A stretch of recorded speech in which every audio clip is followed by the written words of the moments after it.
Bem-vindos a mais um Conexão Tanino, o podcast para quem gosta e para quem não gosta de vinho, porque o que nos interessa é a conexão que o vinho gera e as histórias que as nossas convidadas têm para nos contar. Eu sou o Ronaldo Galo. Eu sou o André Gaiofato e ele acertou a entrada agora. É interessante que faz um tempo já, né, que o roteiro está no geral, convidados, mas faz um tempo já que a gente só convidadas. É verdade, estamos numa fase de convidadas mesmo, né? De mulheres, beleza. As mulheres... Inclusive, nós temos um quadro que é o Pergunte à Sommelier. A gente tem um quadro também que é o Conexão Abraço. E você vai mandar um abraço para quem hoje? Eu vou mandar um abraço para minha mãe. Você já mandou no pro passado. Meu pai, pro Boris e pro Maui. E pro meu filhão. Filhão foi campeão. Não, meu filhão foi campeão, cara. O campeão paulista de futsal. Ontem ele arrebentou. Parabéns, moleque. Massa. Te amo. Parabéns, Enzo. Mandou bem mesmo. Então fica aí o Conexão Abraço pro Enzo Gaiofato e pro time do Enzo Gaiofato, que foi campeão de futebol. Círculo Militar, arrebentaram. De salão ontem. Então você não trouxe mais uma vez. Vamos lá. Sabe o que acontece? Assim, a gente começou com Conexão Abraço num episódio que ainda não foi pro ar. Então as pessoas não estão escrevendo para mandar abraço. Aí a gente só vai saber as pessoas que estão chateadas porque não mandamos o abraço daqui ainda umas semanas. E qual que é o seu abraço? Pro Enzo Gaiofato, já mandei. Parabéns pro Enzinho. Advogado tem a mãe. Pro time de futebol de salão que foi campeão anteontem, não foi ontem? Anteontem, boa. Entrevista, apresenta o nosso convidado. Vamos apresentar. Quem não cola não sai da escola. Nossa convidada é enófila por paixão, é publicitária formada pela ESPM aqui em São Paulo. Ela é imersa no mundo dos vinhos pela ABS, Associação Brasileira de Sommeliers. Ela é sommelier formada pela Court Master Sommelier. Não é pouca coisa não, bicho. Tem o título DPW7, depois ela pode explicar, enfim, como é que funciona. Nível 4 da escola Wine Spirit Education Trust. Além disso, também é certificada... Qual a escola? É o Wine Spirit Education Trust. E além disso, também é certificada pela Wine Scholar Guild, SWS ou SWS, IWS e FWS, que é o French, se eu não me engano, French, né? É o Italian, French e o Spanish. E o Spanish, é isso aí, ó. Atualmente ela é CEO da importadora Portos Cales. Um monte de gente já deve saber quem é, né?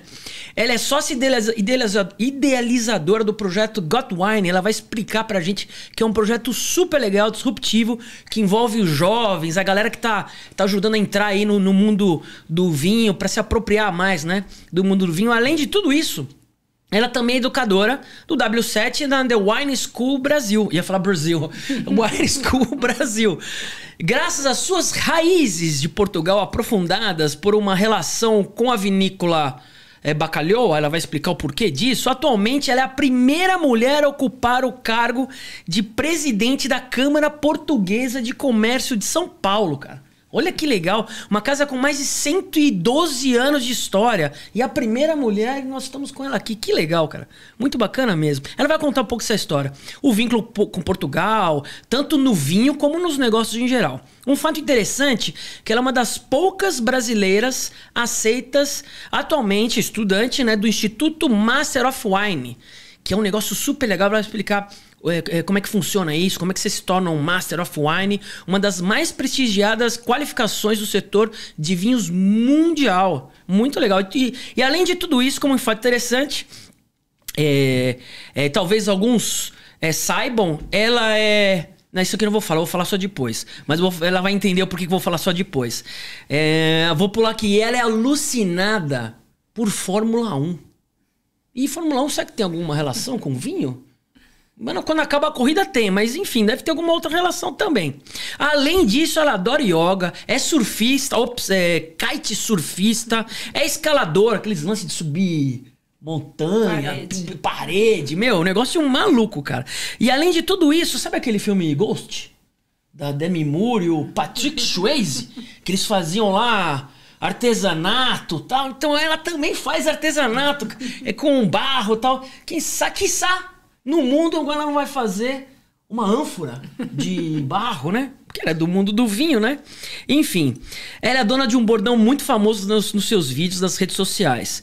Vem comigo, eu sou a Karene Vilela e estou aqui para desvendar o mercado dos vinhos junto com vocês. É um bordão super famoso. Seja bem-vinda, Karene Vilela, irmã, gêmea e univitelina da Tamires Vilela. Porque eu ia falar antes, eu falei, vou falar no final. Exatamente. Gente, seja bem-vinda. Uma pesquisa maravilhosa como essa.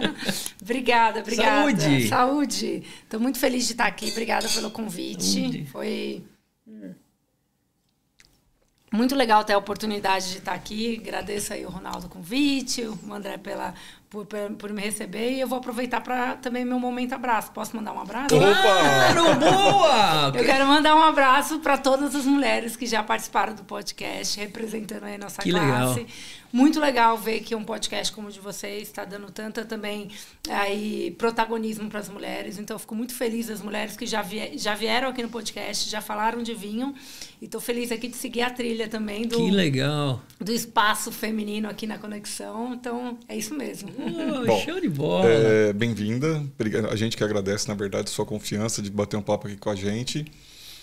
De fato, a gente daqui a pouco vai começar um assunto aqui com você que, de fato, é algo que a gente sempre traz do universo feminino para discutir aqui no Conexão Tanino. Ah, verdade. Mas a verdade é que nós estamos a gente convida de acordo com as oportunidades e o protagonismo. Então, se tem passado muita mulher aqui, é porque vocês estão arrebentando. Cada vez mais. Só estamos... só damos a sorte de poder conectar, conhecer e bater esse papo. Então, vamos lá.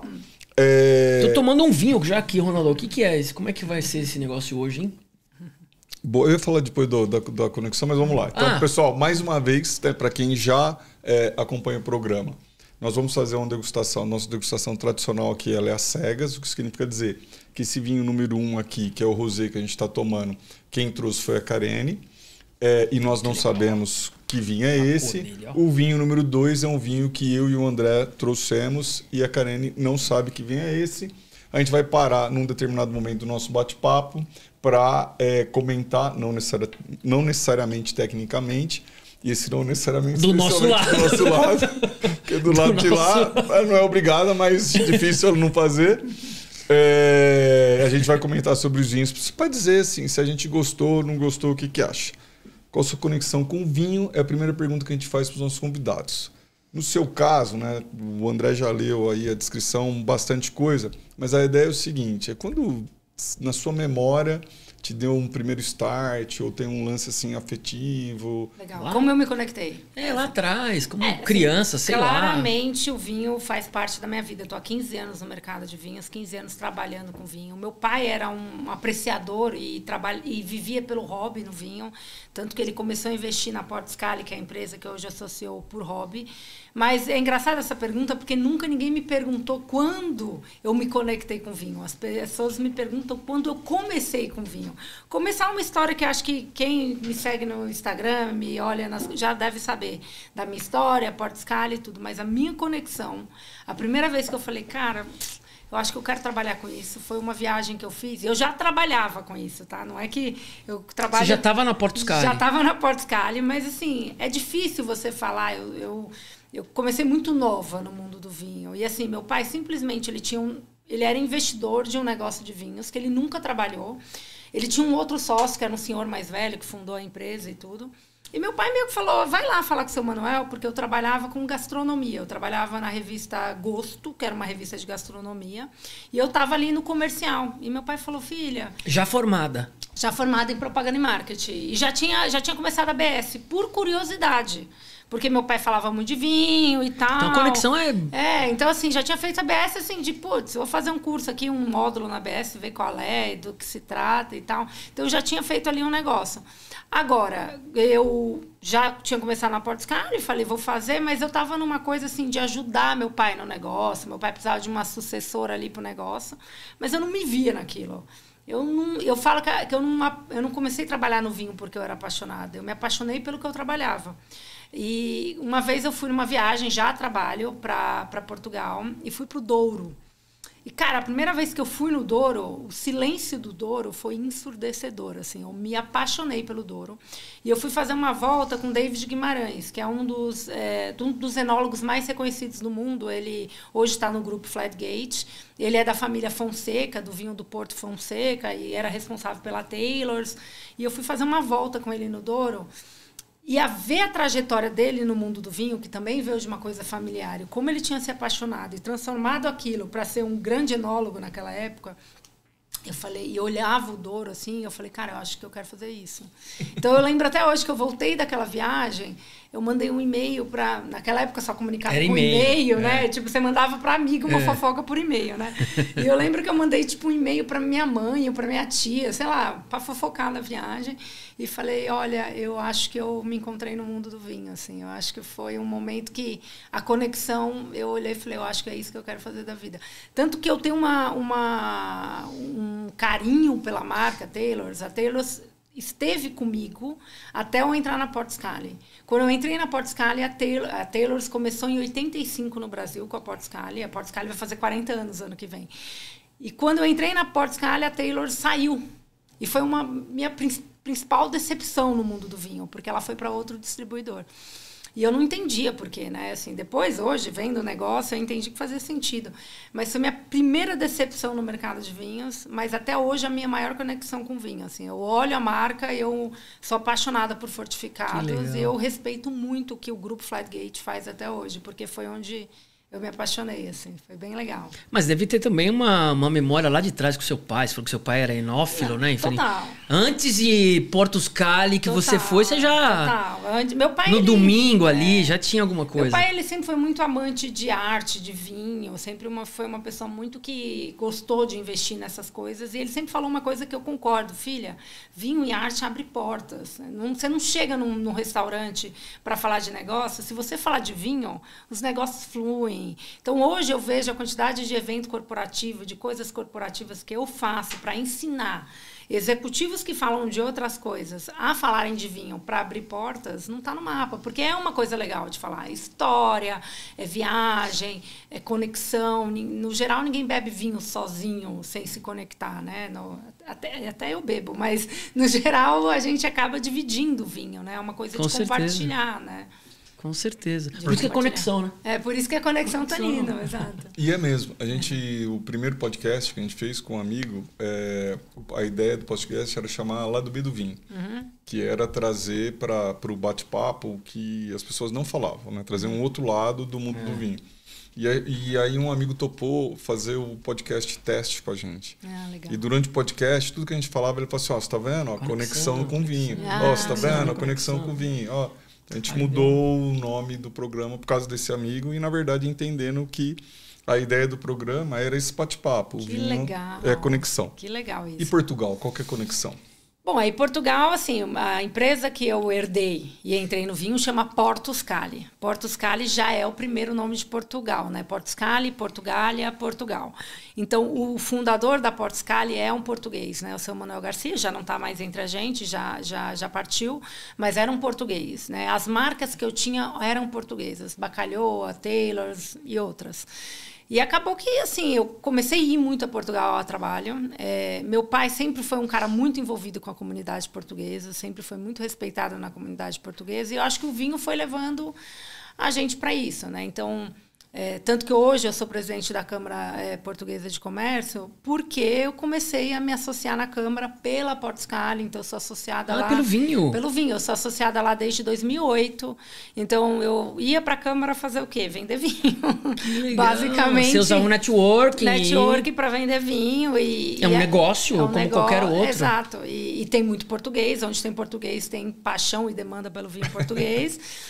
E fiquei, e aí virei conselheira, virei vice-presidente, até virar presidente. Então, também foi uma jornada pelo vinho, né? E eu fui me identificando com vários grupos, né? Agremiações portuguesas que eu me envolvia para vender vinho. E acabou que aquilo foi virando minha cultura, né? Foi meio que virando ali minha raiz. E hoje eu tenho um pezinho em Portugal, um pezinho aqui. Mas eu acho que foi tudo muito natural, não foi escolhido. Eu queria muito estar conectada com Portugal. Não, acho que Portugal me adotou. Primeiro adotou meu pai e eu falo que eu herdei em vida a adoção, entendeu? Então ele foi adotado e eu herdei em vida a conexão, né, de novo, com Portugal e com vinho, né? E o mercado do vinho, como é que quando você descobriu que falou assim, porra, esse é o lance que eu gosto de falar, que eu quero mergulhar? Eu acho que também foi muito natural, assim. Aliás, vocês falaram que entrevistaram a Suzana aqui no Conexão. Eu sempre falo... Quem? A Suzana Barelli. Ah, Suzana Barelli? Quem é essa aí? Peraí. Então, antes de você responder sobre o mundo do vinho, ô Filipão, tem... Dani? Tem alguém que mandou pergunta aí? Ela já responde as duas. Mudou ali, tá, Dani? Oi, Karine. Que delícia que você está sendo entrevistada pelos meninos da Conexão Tanino. Eu estive aí recentemente e eu adorei.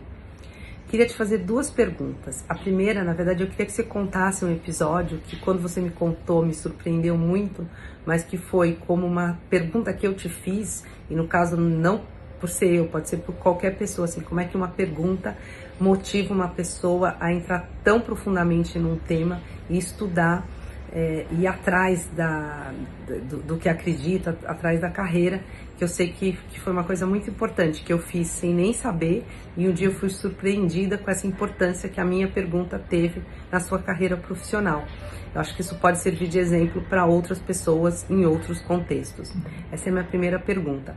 E a minha segunda é o seguinte, agora eu estou dizendo que você me surpreende, você é uma pessoa que está sempre muito bem informada sobre o que está acontecendo, de tendências, de estilos, de tudo mais no mundo do vinho. E a minha pergunta é assim, eu sei o trabalho que dá para estar bem informada no mundo do vinho, não é fácil. E eu não tenho uma importadora para dar conta, eu não tenho que cuidar de logística, eu não tenho que cuidar de distribuição e tudo mais.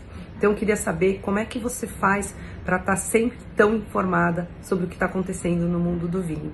E o que você está vendo de tendência que mais te chama atenção nessa virada do ano. Gente, adorei! Não, primeiro que assim, ela antecipou o que eu ia falar, né? Calma, então vamos pegar. São 3. Primeiro, um beijo para a Suzana Barelli. De fato, a gente entrevistou ela aqui, foi sensacional. Mercado do vinho, o que é isso na sua vida? Por quê? Qual é essa pergunta que a Suzana te fez e o que ela transformou?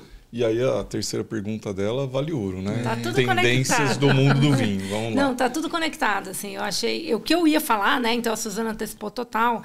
É que, bom, assumi a Portscalia, a primeira coisa que eu achei que eu tinha que dar conta é de como gerir uma empresa. Nenhum momento eu pensei no produto.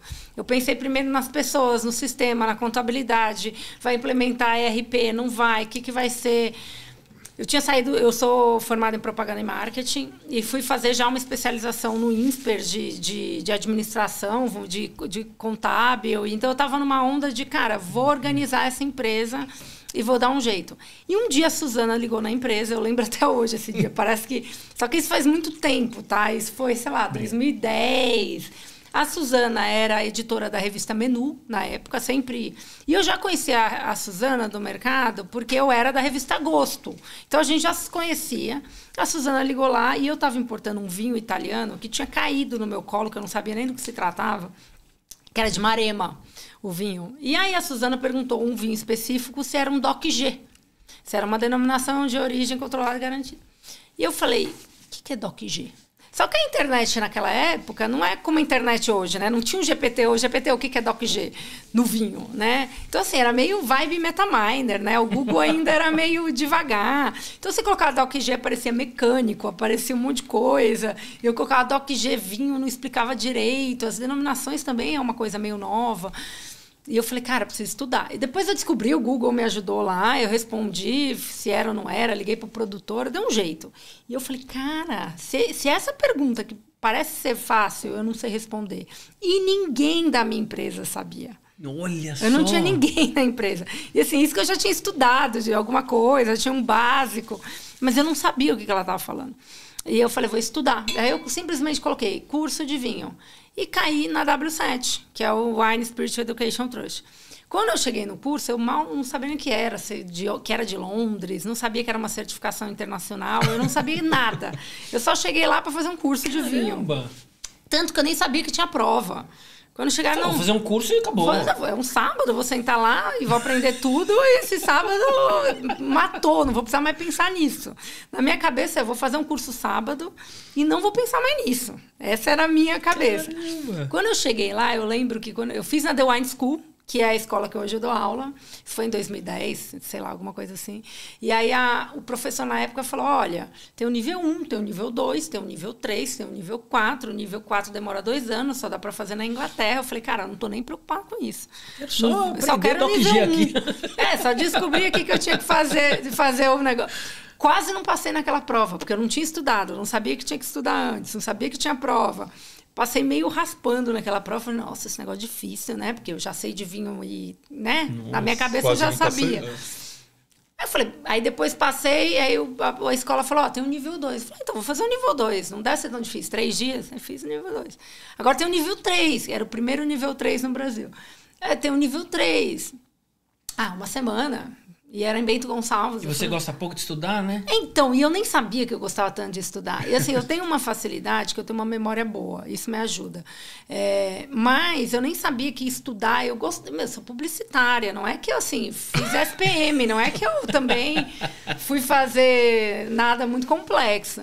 Mas aí eu fiz o 3 e falei, bom, é legal esse assunto. E quando eu terminei o 3, já era em 2012, eu acho... Eu falei, bom, daqui a pouco eu tenho que pensar em outro passo. Só que aí passou alguns anos, eu falei, gente, preciso estudar. Porque as perguntas iam ficando mais difíceis. E eu comecei a me dar conta que eu era importadora de vinhos, eu tinha uma responsabilidade gigantesca do que eu escolhia para as pessoas beber. Eu falei, cara, eu escolho o que as pessoas em São Paulo vão beber. E aí eu comecei a dar conta e não tinha outra pessoa para fazer essa decisão. A decisão era minha. Uma menina nova, que tinha que decidir o que as pessoas iam tomar no restaurante, né? Ia para um restaurante top em São Paulo, e eu que ia decidir o que vai tomar e educar as pessoas. Falei, não, tem que continuar estudando. E aí, respondendo a pergunta do mercado, né? Quando eu entrei no nível 4... Eu fui fazer na Inglaterra, em Londres. E aí Foi literalmente pra lá? Não, eu ia e voltava. Era um curso que você... Mas você conheceu uma pessoa de Bangladesh lá, não foi? Olha, o André sabe tudo. Você até madrinha de casamento da mulher, não foi? Madrinha da Diba. Olha, o André sabe... Gente, não dá pra esconder nada aqui. A verdade é que eu fui a primeira vez para Londres, pro W74, eu tinha que ir para Londres, assim, ficar num lugar, mas eu não sabia como. E tudo era muito caro. E eu, estudante, assim, já tinha que pagar o curso. E aí eu vi o Airbnb e vi de ficar no quarto de uma pessoa, na casa de uma pessoa. Só que eu fui ficar 40 dias a primeira vez. Eu fiquei 40 dias na casa de uma pessoa que eu não conhecia. Mas tá ruim ficar 40 dias em Londres, né? Olha, mas vou te falar, estudando é duro. Hein, Dani? É duro. Você tá indo pra lá agora, né? A última vez amanhã, né, que você vai? Tem 40 dias. Mas é duro. Ela tá indo amanhã, não é amanhã que você tá indo? Quarta-feira. Não, mas estudar... E assim, a Diba, assim, era uma coisa que... Eu me dei conta, eu comecei em 2015, eu me dei conta que meu inglês não era tão bom. Porque, assim, eu falava inglês, assim, cursinho de escola, já tinha feito intercâmbio, tinha morado na África do Sul, mas não era uma coisa, assim, que o meu inglês era para fazer uma prova dissertativa, era uma coisa, assim, para viajar, para me virar. Prova dissertativa, que você tem que fazer uma redação em outra língua. Naquela época eu comecei a fazer inglês, então eu lembro que essa minha amiga aí, ela foi muito acolhedora. Eu andava sempre muito nervosa, porque eu não entendia nada do que estava acontecendo. Os professores falavam, eu falava, cara... E o sotaque é diferente. O sotaque eu não entendia. E eu lembro, eu comecei o diploma em 15, terminei em 17. Eu lembro que quando eu terminei o diploma, uma menina italiana que trabalhava com o Ângelo Gaia, ela trabalhava lá na Gaia, ela chegou e falou, olha, posso te falar um negócio? Última pessoa, porque nossa turma começou em 30, só se formou 12. E ele falou, a última pessoa que eu achava que ia se formar era você. Ela falou pra mim, eu falei, isso não sei se é um elogio ou se é... É tipo na Fórmula 1 que você larga em último, 17º, vai passando todo mundo. E ficou em primeiro, exatamente. É a mesma coisa, que nem a Corrida do Brasil esse ano, o Verstappen saiu em 17º e ganhou. E assim, ela olhou e falou, a última pessoa que vai passar é você. E quando eu fiz esse... E aí, enfim, terminei. Com a resiliência que eu tinha lá, terminei. E quando eu fiz esse curso, eu comecei a ver como o mercado de lá era diferente daqui.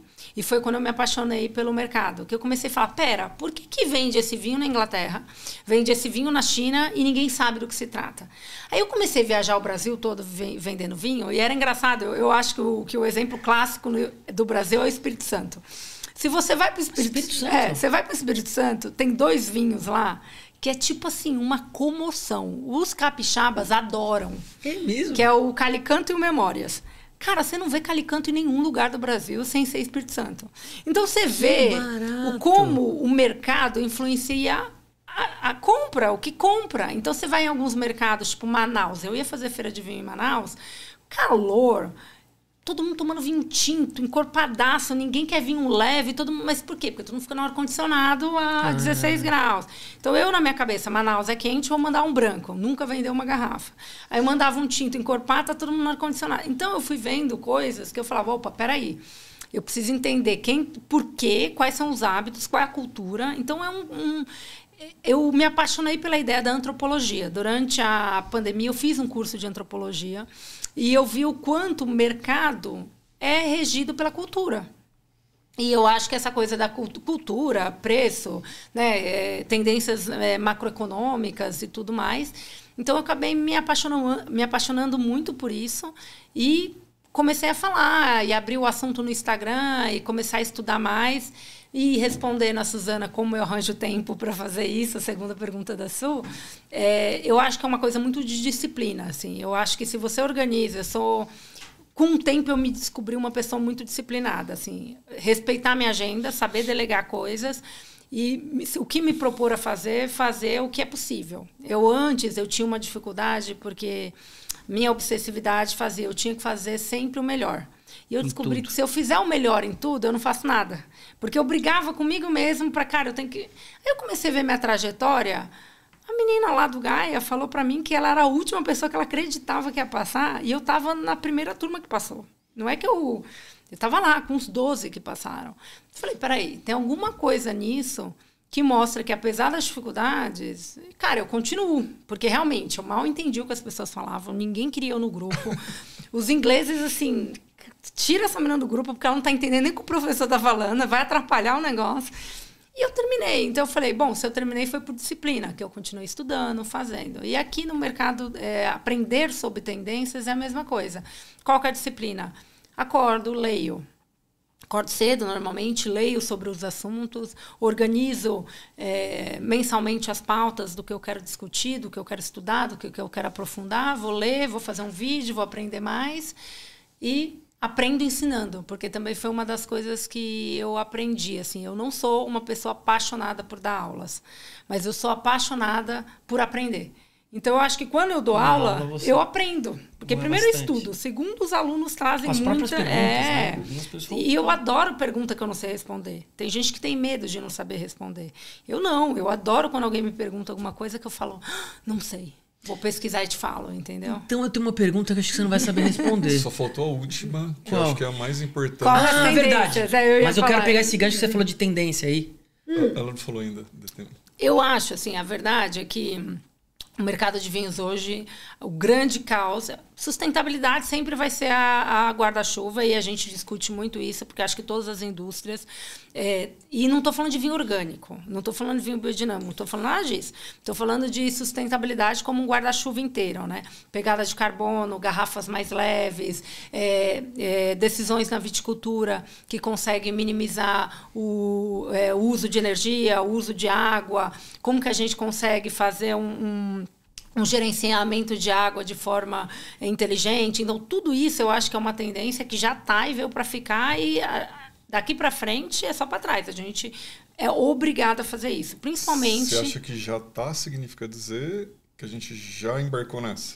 A viticultura nacional já embarcou nessa? Nacional é uma... Então. Mas eu acho que, assim, globalmente pensando... Beleza. Vamos lá. Tem muita, globalmente pensando, né? A Europa é uma dos... O grupo europeu é um dos maiores... É o maior produtor de vinhos do mundo, né? A União Europeia. A União Europeia está muito vocal nesses assuntos e tem muitas questões de políticas públicas, com leis muito mais avançadas em relação a isso do que os outros países. Okay. Do próprio peso da garrafa, né? Já tem o leis. Peso, tem lei, isso, né? Você não quero fazer 1 quilo a garrafa. Não pode. Aqui não pode. Né? Na União Europeia, não. Na Argentina ainda pode, no Chile pode. Aqui tem aquelas coisas pesadas. Mas tudo isso está mudando. Tem gente que está muito à frente às leis aqui no Brasil, tem gente legal fazendo coisa legal. No Chile, na Argentina, no mundo, tem gente que está... Então, acho que a sustentabilidade é uma realidade e um guarda-chuva que está sendo discutido. Mas, outra coisa que também se fala muito é a questão do consumo. Né, se o consumo vai aumentar, se não vai aumentar, se vai estagnar. Eu acho que essa coisa da estagnação do mercado americano em relação ao consumo, a União Europeia... A França, né? A França declinando, né? Na década de 70, 120 litros per capita, agora 46 litros per capita de consumo. Então, olha o que caiu. Né? A gente tem a própria Argentina, que consumia aí 90 litros per capita na década de 60, agora consome 17 litros per capita. Então, assim, o declínio é uma coisa que está acontecendo. Aí, essa é a tendência? Não. Eu acho que tudo é meio cíclico, mas eu acho que as tendências vão estar ligadas a trazer novos consumidores para o vinho, e as tendências vão estar ligadas, então, assim, novos produtos para embarcar nessa coisa do não álcool, né? Então, a gente tem cada vez mais vinhos sem álcool, vinhos desalcoolizados, vinhos com baixo álcool, isso a gente vê pipocar em todo lugar, já é uma realidade também.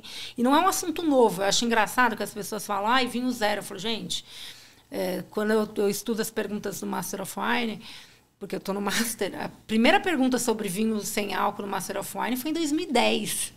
Então, assim, não é que é uma coisa nova, né? Quase 15 anos atrás. 15 anos atrás. É uma discussão antiga, porque, assim, as coisas entram no mainstream depois que é bem discutido, né? Então, tem coisas agora que a gente discute muito, que é a pegada de carbono na indústria, é a questão da garrafa reutilizável, que é uma coisa que... Que é uma escassez, né? De vidro. E lógico, tem lobby, tem política, tem tudo isso está acontecendo, né? Então, eu acho que tudo isso ainda vai ser tendência. Parece... E muita gente fala, Karene, essa história é tão, né, é tão piega, será mesmo que isso vai entrar e tudo? Se você perguntar 10 anos para alguém, se alguém ia discutir manejo de viticultura de forma sustentável, tinha meia dúzia. Né? Assim, por conta da sustentabilidade, tinha meia dúzia. Então, assim, as coisas estão mudando muito rápido. Da mesma forma que as tecnologias estão mudando em progressão geométrica, a gente, no vinho também. Então, a própria inteligência artificial, o impacto que tem isso no vinho, no setor inteiro, na cadeia inteira. Eu fiz um post recente sobre, desde a viticultura, da vinificação, da forma que você...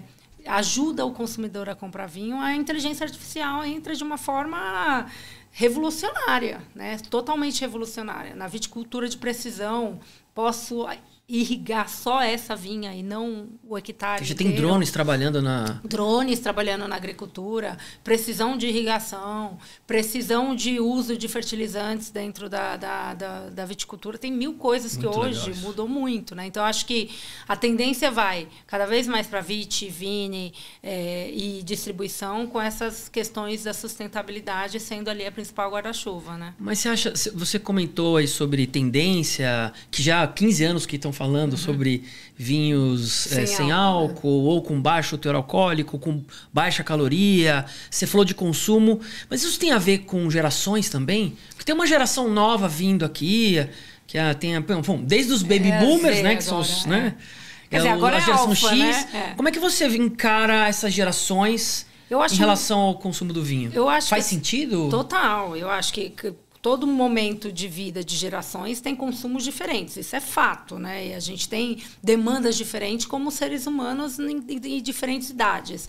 Isso é uma coisa que é indiscutível. Eu lembro que quando eu fundei o Got Wine, para quem não sabe, é uma empresa que eu tenho de eventos que faz festas para desmistificar a cultura do vinho para jovens. Mas quando eu fiz isso foi em 2015, para millennials.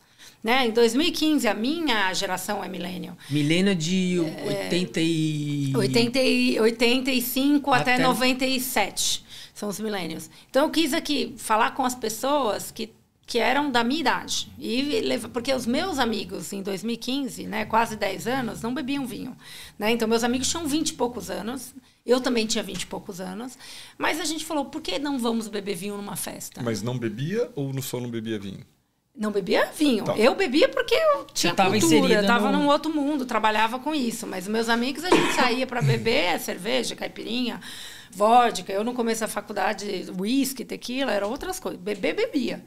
Mas o que eu acho? Eu acho que a ideia de esses não bebem e depois não vão continuar não bebendo é um retrato errado. Porque se você pensar, há 10 anos os millennials não eram os maiores consumidores de vinho do mundo.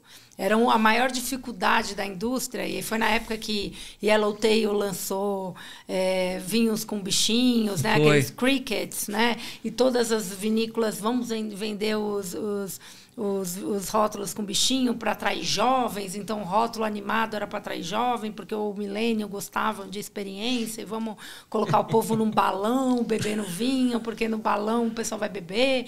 Então veio aquele papo de experiência, que é um pouco onde minha festa nasceu. E hoje, você vê que os milênios já não são essas pessoas que, vou precisar apresentar o vinho. Eles já são os consumidores de vinho. Então muda, você acha que eles mudam? As pessoas ficam mais adultas, têm outros hábitos, a gente muda de hábito de consumo. E aí um dia desse eu fiz um vídeo no meu Instagram. Faz sentido o que você está falando. Perguntando para as pessoas, você que bebe vinho hoje, com 20 anos você também bebia vinho todo dia? Provavelmente não. Então, a pergunta era essa, né? Você não acha que tem uma mudança um pouquinho diferente? Então, os millennials que você trouxe, uma determinada geração, eles bebiam, então qual que era a estratégia? Inseri-los para o mundo do vinho. Outro tipo de bebida. A perspectiva é uma geração que está chegando sem beber nada. Então, eu acho ótima essa sua pergunta e eu concordo. Na realidade, eu não acho que é só essa geração. É uma questão temporal. Porque os baby boomers deixaram de beber vinho também. Tem uma pesquisa da... eu vou lembrar o nome do Bore lá dos Estados Unidos, que é aquela McNogue, que é uma mulher, a Karen McNogue, que está à frente, e ela fez uma pesquisa falando que os baby boomers nos Estados Unidos também reduziram o consumo. Então, a gente tem uma questão também que a gente esquece, mas a gente passou por uma pandemia, onde, dentro da pandemia, todo mundo achou que ia acontecer o quê? Vou morrer. Todo mundo queria investir em saúde. Todo mundo foi para onde? Para academia, para não sei o quê, comprar saúde de tudo que é jeito. Chamou pro vinho, né, Ronaldo? Aí acabou. Mas foi beber vinho porque era também o quê? Você estava em casa e você falava, vou tomar vodka, vou tomar um vinho. Vou tomar um vinho por quê? Porque salva, é bom pro coração. Tinha todos aqueles memes no Brasil de um vinho por dia, não tem problema. Então, ninguém estava tomando vinho achando que ia morrer. Acabou a pandemia, o que aconteceu? Loucura. Todo mundo queria viajar, beber, pegar, fazer festa, confusão. Muita bebedeira, muita. Teve aquela coisa, aquele afã, né? Que tem alguns historiadores que falam que isso também aconteceu na época da gripe espanhola. Teve uma questão pós a gripe espanhola que todo mundo queria e aí depois todo mundo segura. Então, eu acho que também tem uma questão muito do que está acontecendo no mundo. Não estou querendo normalizar o baixo consumo, né? A primeira vez na história do mundo do vinho, nos últimos muitos anos, né? Aí, muito tempo mesmo, que o consumo de vinho global caiu 2,6% ano passado. Então, assim, a indústria está desesperada, cara. 2,6% global é pouco, comparado ao que está caindo uma França, o que está caindo uma Argentina, o que está caindo Estados Unidos, o que está caindo grandes mercados. As pessoas... A China, pós-pandemia... A China era uma ascensão de consumo gigante. Pós-pandemia, a China caiu. Eu acho que... Posso desculpa interromper. Imagina. É que a China ela passa por um processo econômico ruim no momento. O que pode justificar. Se ela passava por um processo econômico pujante, estava pegando os vinhos do mundo, né? E todo mundo, né? Porque a recessão também pós-pandemia... A guerra trouxe uma certa recessão no Brexit na Inglaterra. Perfeito, então, a Inglaterra, a mesma coisa. Teve um Brexit na Inglaterra. Estados Unidos e Canadá também, economicamente, não estão sorrindo. Então, tudo isso também tem uma questão de recessão. E a geração Z, eu acho que ela virou um pouco assim... são os culpados. Todo mundo tem um filho que fala, meu filho só se interessa por Netflix, não bebe. A geração Z é qual? A geração Z, que veio de 97 até 2004. Depois veio o Alpha. Na verdade, assim, eu estou buscando uma geração um pouquinho mais antiga. Tá? Acho que é por isso que... Millennials é a milênio, que é? Não, mais antiga, assim, a geração da minha filha. Quantos anos tem sua filha? É o Alpha. É o Alpha. 13 é Alpha. É Alpha. Então, Alpha. Essa é uma geração... Que mais nova, né? Não mais, mais antiga, eu quis dizer... Mais nova. O aumento do ar-condicionado. Né? Mais nova. Eu lembro que, assim, primeiro, dos baby boomers me surpreende, tá? Os baby boomers são a última geração da bem-aventurança, assim. Eles têm grana até hoje, tal. Nenhuma geração vai ser igual a geração dos baby boomers. Então, assim, jamais passou por minha cabeça que em um determinado momento eles parariam de gastar porque parece que é uma geração que é bem financeiramente Eles foram interessante. Woodstock, né? Não, mas não é que pararam de gastar. O Baby Boomer está preocupado com a saúde também, né? Porque também tem uma pressão social muito grande que minha mãe, quando a minha avó faleceu quando ela tinha 63 anos de metástase. A minha provavelmente... A minha avó era uma senhora, uma velha. Ela já, na cabeça dela, eu já era uma... Gente, você vê uma pessoa de 60 anos hoje? É jovem. A minha mãe tem 74, é uma moça. Exato. Então, a minha avó com 64 era uma velhinha. Então, a pressão social para um baby boomer viver mais é muito maior hoje em dia. Só fazer uma correção. Minha mãe não tem 74, é muito menos, porque senão vai brigar comigo, vocês vão observar. Vamos corrigir isso. Mas a pressão social de uma pessoa, vamos fazer um recorte também, né? Classe A, de países, né, que a pessoa tem condição, um recorte social, né? Não dá pra gente generalizar aqui falando de outras classes, mas uma condição financeira de pessoas que consomem vinho, né? E em alguns países, a pressão para um baby boomer viver mais no mundo é muito maior hoje do que era há 20 anos. Tá, mas deixa eu que botei os baby boomers de novo, mas a pergunta que eu quero fazer é exato. Os então, assim, crianças um pouco mais velhas que a minha filha, eu já li alguma coisa no sentido das senhoras não querem andar de carro, né? O meu, né? Eu era a minha, mas enfim, acho que é isso um pouco de exagero. Mas eu vejo assim, essa geração, de fato, ela tem um lance mais ligado, assim, vamos supor, ou melhor, vamos supor não, né? Como você vê essa geração mais nova? É uma geração que está mais afastado do álcool. Se estiver, né, o vinho, ele tem um diferencial de outras bebidas alcoólicas, na sua opinião? E como que o mercado do vinho lida com isso? Ótima pergunta. Por que a gente geralmente não discute a geração alfa? E é muito engraçado que quando eu entrei no mundo do vinho, a discussão era o X versus millennials. E ninguém falava de Z naquela época. Ninguém nem lembrava do Z. Porque a gente só discute gerações que são economicamente ativas. Ah, legal. Então, assim, gerações que não são economicamente ativas, não tem estudo, não tem muita mas coisa. Mas é que chega rápido, né? Mas chega rápido, mas 13 anos. A sua filha, por exemplo, tem 13 anos. Ela vai ser economicamente ativa com 18 no melhor cenário. Exato. No melhor cenário, que no geral é dos 20 e poucos, ainda mais. Mas vai ter que ser, né, Ronaldo? Não, economicamente ativo no sentido de tomar vinho. Não, mas eu tô falando economicamente ativo no sentido assim, de trabalhar, ganhar dinheiro, comprar, você tá no mundo capitalista de comprar coisa. Então, assim, é nos 20 poucos para hoje em dia quase 30. Os economicamente ativos, os alfas, daqui dos 13 anos que ela tem até ela tá gastando dinheiro, tem um mundo para passar. Tem um caminhão de coisa para passar. Então, por isso que as pessoas não param para ficar estudando isso, porque dá para o homem chegar em Marte, dá para acontecer muita coisa, dá para a gente... Daqui a pouco chega. Então, assim, muita coisa. Agora, os Zs, né, voltando para os Zs que já são economicamente ativos, os Zs, eles... É muito engraçado. Eles são meio que contrário aos millennials. Os millennials, que é a minha geração, nasceu na época que e eu vou falar pelo recorte brasileiro, nasceu quando o dólar era R$1. Nasceu quando o mundo tinha saído da Guerra Fria. Então, a gente saiu da Guerra Fria e entre Guerra Fria e final da década de 90 foi muito dinheiro no mundo. Os países estavam ricos, as grandes potências estavam se mostrando no mundo. Então, no geral, os millennials falavam, cara, eu não preciso ter nada, eu não preciso ter segurança. A vida é segura.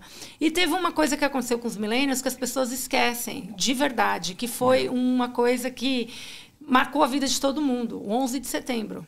Os millennials, eles eram adolescentes no 11 de setembro. Eles tinham a idade da tua filha quando aconteceu o 11 de setembro, que é o meu caso. Eu lembro como se fosse hoje, onde eu estava. Eu também lembro onde eu estava. Só que eu era uma menina. E o que eu via aquele dia do 11 de setembro? Cara, a vida é hoje. Então, os millennials viram a vida sendo hoje, porque amanhã entra um terrorista maluco, bateu num prédio e acabou tudo. Então, essa geração dos millennials vieram com essa coisa do tipo, cara, não precisa ter carro, não precisa ter casa, precisa viajar, experiência, Os Zs não. Os Zs já nasceram com recessão. Recessão de 2008, que globalmente... Então, os Zs americanos, os Zs portugueses, os Zs da Europa e os brasileiros, a gente já passou por uma recessão em 2008 global, com os cracks lá, a confusão nos Estados Unidos, com a bolha imobiliária, que trouxe os Zs para falar, opa, peraí. É uma geração muito mais consciente financeiramente. E, na minha opinião, e agora é totalmente... achismo, eu não tenho nenhuma pesquisa para embasar o que eu acho, mas baseado no que eu acho, muito leva a crer que os Z são muito mais conscientes financeiramente do que os millennials, que era a minha geração. Na minha geração, cara, tem amigo até hoje, 40 anos, que mora com os pais. Os Z são muito mais assim, quero ter um apartamento, quero comprar e tal. Dado o fato que você colocou bem posicionado, que o momento que a gente está vivendo hoje é um momento de recessão, né? China, Estados Unidos, Europa, me faz pensar que o Z só não está tomando vinho porque não vai gastar no share of wallet, que a gente chama, Perfeito. né? Não vai colocar na carteirinha dele vinho agora, porque vinho é prazer, vinho é indulgência. E né? é caro, e começa a aumentar o gasto, e começa o share of wallet, vai para o espaço. Eu acho que é uma coisa muito mais de indulgência, que o Z ainda não se coloca. E tem essa questão da saudabilidade, preciso viver e tal. E que eu acho que também vira até uma religião, essa questão de deixa eu me dedicar ao corpo e tal. E você vê que o Z é uma geração muito de contrastes. Ao mesmo tempo que a gente fala, a geração Z está preocupada com o meio ambiente, mas é a geração que compra na lojinha chinesa. Total. E assim, qual é a pegada de carbono para você comprar uma blusinha na China? Por que você está preocupada com o meio ambiente? Então, ainda é uma geração imatura no sentido de entender, peraí, eu quero salvar... Eu sou vegano, quero salvar os bichinhos aqui no Brasil, né? Eu estou dando um exemplo bem caricato, tá? Não, só para... Me perdoem os veganos, não é...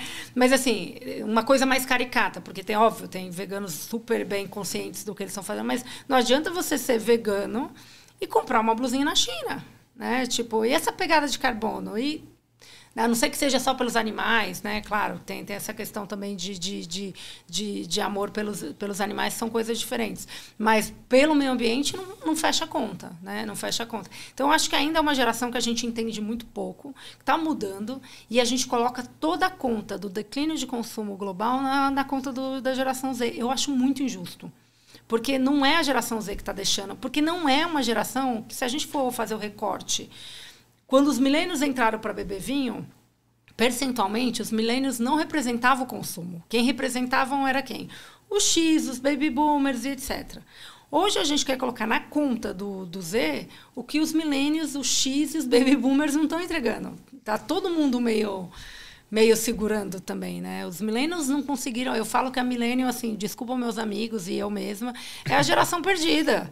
É uma geração que, cara, tem dificuldade de ter um apartamento, tem dificuldade de ter uma casa própria. A última geração que comprou uma casa própria tranquilamente, sem sofrer, foi a geração X. Hoje em dia você tem uma geração, tem um monte de amigo que, assim, cara, não sabe se vai ter apartamento, porque é um apartamento em São Paulo hoje em dia está caríssimo, né?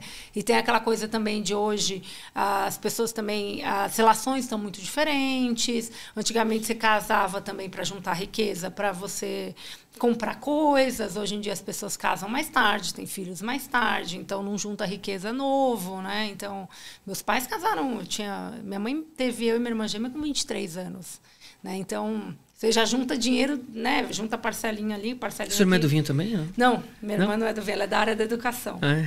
Gosta de cerveja, aliás. Mas sabe, você falou um monte de coisa aí que me lembra muito, enfim, a parte acadêmica, né? Porque ela falou muito de parte acadêmica, de conceito, de gerações e tudo mais. Porque acho que tem uma pergunta aqui, não tem uma pergunta de alguém da área acadêmica aqui? Opa. Fala Karene, fala galera do Conexão Tanino, aqui é o Rodrigo da Vinhos de Bicicleta e para quem não sabe também amigo pessoal da Karene lá da faculdade. E olha só, queria dizer que valorizo demais, respeito muito a trajetória da Karene nesse cenário do vinho. Ela é uma das pioneiras, tanto na parte de estudos como de empreendedorismo da indústria do vinho aqui no nosso país. E eu queria saber dela quais foram os principais desafios e como ela enxerga essa indústria aqui no nosso país, esse mercado, na verdade, né, o mercado do vinho no Brasil para os próximos anos. É com vocês. Um beijão! Grande, que Rodrigão. Máximo! Valeu, Rodrigão. Eu não consigo chamar ele de Rodrigo, porque o apelido dele na faculdade era Bogan. Bogan? Eu nunca soube por quê. Mas Bogan da bicicleta, vinhos do Bogan. E a gente, o Bogan, a gente tem uma turma junto de amigos e o Bogan sempre foi super querido na faculdade. Foi engraçado, porque quando já estava no vinho, o Boga me ligou e falou, Karene, eu quero vender vinho em São José, que ele é de São José, voltou para São José. Eu quero vender vinho em São José, quero fazer um clube. Você me ajuda? E aí os primeiros clubes do Rodrigo foi com os meus vinhos. E é engraçado que essa vinícola italiana que eu comentei, que eu não sabia se era da OQG e tal, eu não queria mais vender esses vinhos. Eu falava, ô Rodrigo, acaba com esses vinhos pra mim, bora terminar com isso. E ele era super fã, conseguiu achar mercado para isso. Olha só. Depois ele falava, Karene, você não quer importar de novo? Eu falei, não, passei anos tentando vender isso. Gênio. Obrigada pela pergunta. Eu tô adorando isso aqui das perguntas, estou me sentindo no arquivo confidencial do Faustão. Já aconteceu isso aqui, Ronaldo. Estou me sentindo no arquivo confidencial do Faustão. A primeira pergunta aqui é os desafios, né? Eu achei uma pergunta muito inteligente, porque assim, nos últimos 15 anos, se você me perguntar quantos anos a minha empresa ficou igual consecutivamente, eu vou falar no máximo 2, 3 anos. Cada 2, 3 anos eu pivoto. Cada 2, 3 anos eu pivoto. Pivotar o quê? Mudo a estratégia do negócio. Uma hora é B2B, outra hora é distribuição, grande atacado, outra hora é varejo, outra hora é pessoa física, outra... O mercado de vinhos é muito conectado, primeiro também com uma questão tributária. Vender no Brasil não é saber de vinho, você tem que saber de logística. Não é para amador. Não é para amador. Ou você sabe de logística, que felizmente eu tenho DNA na minha família, meu pai é um cara de logística e trabalha com a... Então, ou você sabe de logística, ou você sabe de... E tem que saber também de tributário. Se você não tem isso no teu DNA, você não vende vinho. Você vende... Ou seja, regionalizado. Vou vender aqui, porque aqui já sei. Vende aqui só para meu vizinho e tal, ou uma escala. Não tem escala.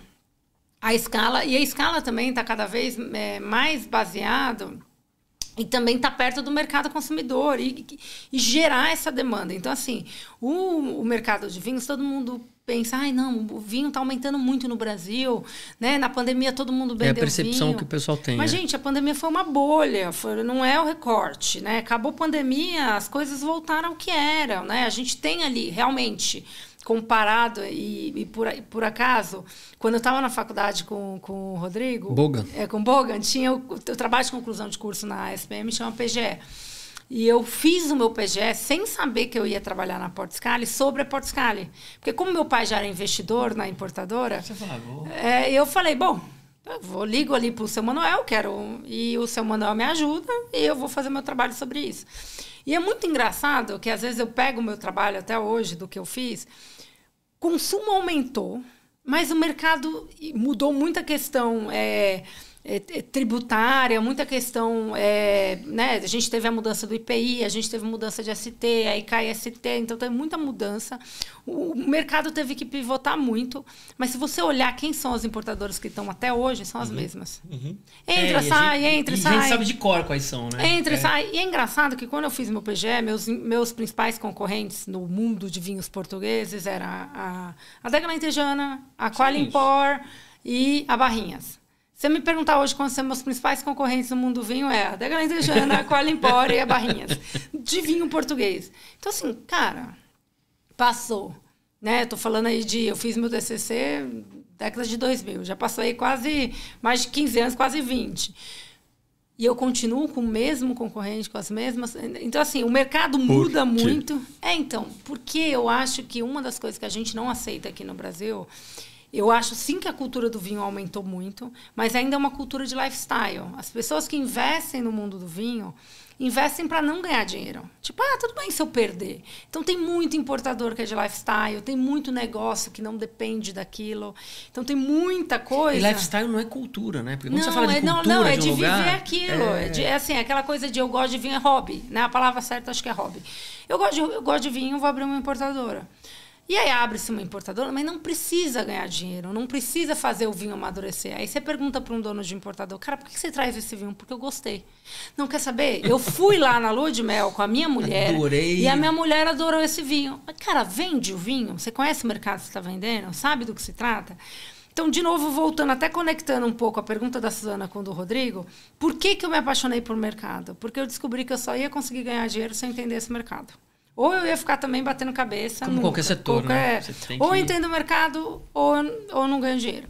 E perguntando os desafios que eu tenho, respondendo ao Rodrigo, quais são os desafios que eu tenho para mim, os desafios claros dentro do mundo do vinho para o Brasil conseguir ser uma indústria, seja para importadores ou seja para produtores, com força no mercado global e reconhecido, a gente precisa se unir. E eu acho que a maior dificuldade do Brasil somos nós brasileiros. Tá sempre falando mal do vizinho, cara, se os produtores não se unirem para discutirem juntos, e não é uma união de 10. Você não é a primeira que fala isso aqui, Não é união de 10, é união de todos. Mas um não gosta, cara, deixa um para lá. Mas precisa ter um volume, uma escala para discutir políticas públicas para mudar, incentivo da indústria local, porque a indústria é muito cara. Todo mundo, o vinho brasileiro é caro. Mas, cara, tem incentivo para a indústria? Né? Tudo é importado. Toda a cadeia de suprimentos da indústria de vinhos no Brasil é importado. Tem algum incentivo? Tem incentivo fiscal para abrir aqui uma empresa de maquinário para a indústria de vinho? Não tem. Né? Quando você vai para o Chile e para a Argentina, tem o maquinário, tem, né, as garrafas. Aqui a gente estão bem mais evoluídos, né, bem mais mas se uniram. E os importadores também podem se... né? Porque eu acho que o que a gente precisa fazer, a gente anda discutindo muito isso em algumas reuniões de importadores, que eu acho que já tem um passo para isso, não dá mais para a gente pensar em concorrer entre a gente. A gente precisa ganhar mercado. A gente precisa aumentar o consumo de forma consciente, responsabilidade, sempre endereçando os problemas e as mazelas que o álcool pode criar. Né? A gente tem uma questão alcoolismo, violência doméstica, tudo que o álcool pode ser de malefício, a gente também tem que, de certa forma, endereçar e falar. Mas a gente precisa se unir para trazer mais consumidores, né? O consumo da cerveja no Brasil... O que é o consumo da cerveja do Brasil? Né? Eu acho que, se eu não me falha a memória, caiu também, né? Saiu, acho que, de 75 litros per capita para 72. O que já é também no Brasil... Mostra ali também que já teve uma redução. Para mim, não tem uma resposta, mas está muito ligado também à questão financeira, né? Mas você vê, então, um espaço para aumentar o bolo? Aumentar o bolo, eu vejo. E eu acho que o desafio é alguém comunicar isso. Assim, eu acho que o desafio tem boas pessoas já unidas no mercado, mas acho que o desafio nosso é a gente ultrapassar a nossa própria cultura de cada um faz o seu e não estou preocupado com o outro. Se a gente começar realmente a se juntar para fazer, eu acho que a indústria tem todo o potencial. Deixa eu ver se eu entendi direito. Você está falando assim, a gente tem um problema estrutural no Brasil, e aí, assim, comparar com Argentina, Chile, todos, em certa medida, tem. Quando a gente fala, vamos diminuir a tributação, a guerra hoje para verificar quem vai conseguir diminuir a tributação na reforma tributária. Mas está trazendo, quando eu digo estrutural, é o estrutural do possível. Né? O estrutural de ir para o Congresso é algo que a sociedade brasileira deveria se mobilizar. Sociedade organizada. Concordo, né? Parece o setor vitivinífero não se mobiliza para isso, o setor de importadores, como você está trazendo, se mobiliza. E aí você, tentando. Mas aí você acha que primeiro passo, né? Essa mobilização e estruturação pode destravar uma trava de consumo de vinho? A gente tem dois caminhos. Uma é política pública, para ajudar incentivo e realmente... Porque a cultura do país é protecionista e eu não acho errada. Assim, também, de novo, pessoal, né? É o que eu acho. Não, o protecionismo acontece em todos os grandes países de consumo de vinho. Os Estados Unidos é a mesma coisa, né? Assim, só que a gente tem uma cultura que a gente não é igual aos americanos. Os americanos realmente fazem questão de beber um vinho americano. Né? Você vai na Suíça, o suíço faz questão de beber vinho suíço, que nem está no mapa do vinho. Suíça e vários outros locais assim, vários Argentina, lugares, tal, brasileiro. A gente não. A gente vai reclamar que o brasileiro é mais caro e que vale a pena comprar o outro. Então também tem uma questão de cultura também, que está muito ligada com, acho, com essa questão de quando a gente viu o sonho americano, ia para a Disney a R$1. Eu acho que a questão quando mudou a moeda, a gente sentiu ali parte dos Estados Unidos e foi... Né, essa é a nossa cultura e meio que a gente se acha ali a cozinha ali dos Estados Unidos, né? A gente está sempre ali meio que não podendo sentar na sala e assistir TV, né? Eu acho que é um pouco esse grande problema cultural também, que acho que a cultura para mudar não é tão simples. Acho que vai algumas gerações. E eu sou otimista, nem sei porquê. Nem sei se deveria ser. Mas eu acho que as novas gerações do mundo do vinho estão começando a conversar mais. Assim, eu, por exemplo, eu vejo muita gente já, né, que está na segunda, terceira geração e que já começa... Cara, olha, o meu cliente quer um negócio... Porque hoje em dia, a própria Suzana me ligou ontem e falou, Karene, você tem um vinho tal para me indicar? Eu falei, não, mas a Premium tem. Liga para o pessoal lá, liga para Orlando da Premium tem. Eu já começo a indicar dos outros. Isso não é meu, mas fulano tem. Então, eu acho que é uma cultura de se ajudar. Legal. Né? Porque acho que faz parte a gente tentar se ajudar para todo mundo crescer junto, né?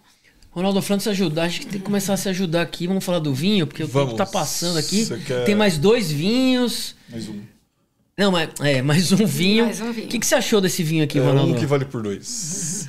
Um que vale por 2? Sabe o que eu queria? Eu queria que você fizesse a introdução que você fez pra gente quando ainda não estava gravando sobre esse vinho. Vamos lá. O que você tinha falado dele? Por que eu escolhi esse vinho? Uma que eu acho que não é muito comum as pessoas decidirem trazer um rosé, né? Eu não sei quantos rosés vocês já tiveram aqui.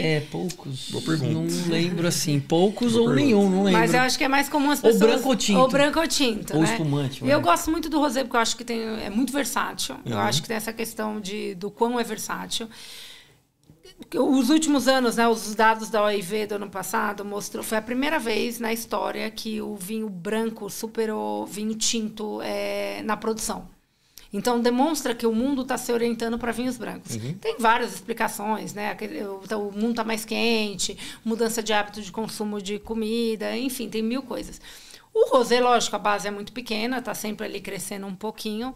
Mas o que eu acho o rosé inteligente? Muitas regiões estão decidindo arrancar vinhas de uvas tintas para plantar uvas brancas. Eu acho que o rosé é um meio do caminho, de você usar uvas tintas, fazer vinhos rosés de qualidade, porque eu acho que quem bebe branco, não é todo mundo, né, não pode generalizar, está aberto a beber rosé também. Então, eu acho que é um vinho que eu quis trazer também um pouco essa questão de por que não beber rosé, né? Eu desmistificar essa coisa de rosé, só vinho de mulheres, né? De encontros. Hoje eu vejo cada vez mais homens bebendo vinho rosé. E eu tomo vários em casa. Que é muito engraçado. A quantidade de anos que eu passei, Dia das Mulheres, que rosé que você vai indicar? É mesmo? Vida inteira. Gente, eu só indico taná no Dia das Mulheres. Não indico mais em rosé. Porque assim, não tem disso, né? Mas o que você falou pra gente sobre o vinho? Por que eu trouxe esse vinho? Porque o nariz dele tem um quê meio doce, né? Ele tem um quê, assim, floral, uma casca de laranja, mas uma casca de laranja cristalizada. Ela roubou o que eu ia falar, Ronaldo. Eu ia falar exatamente isso, cara. Meio cristalizada, meio, sabe aquela casquinha? Total.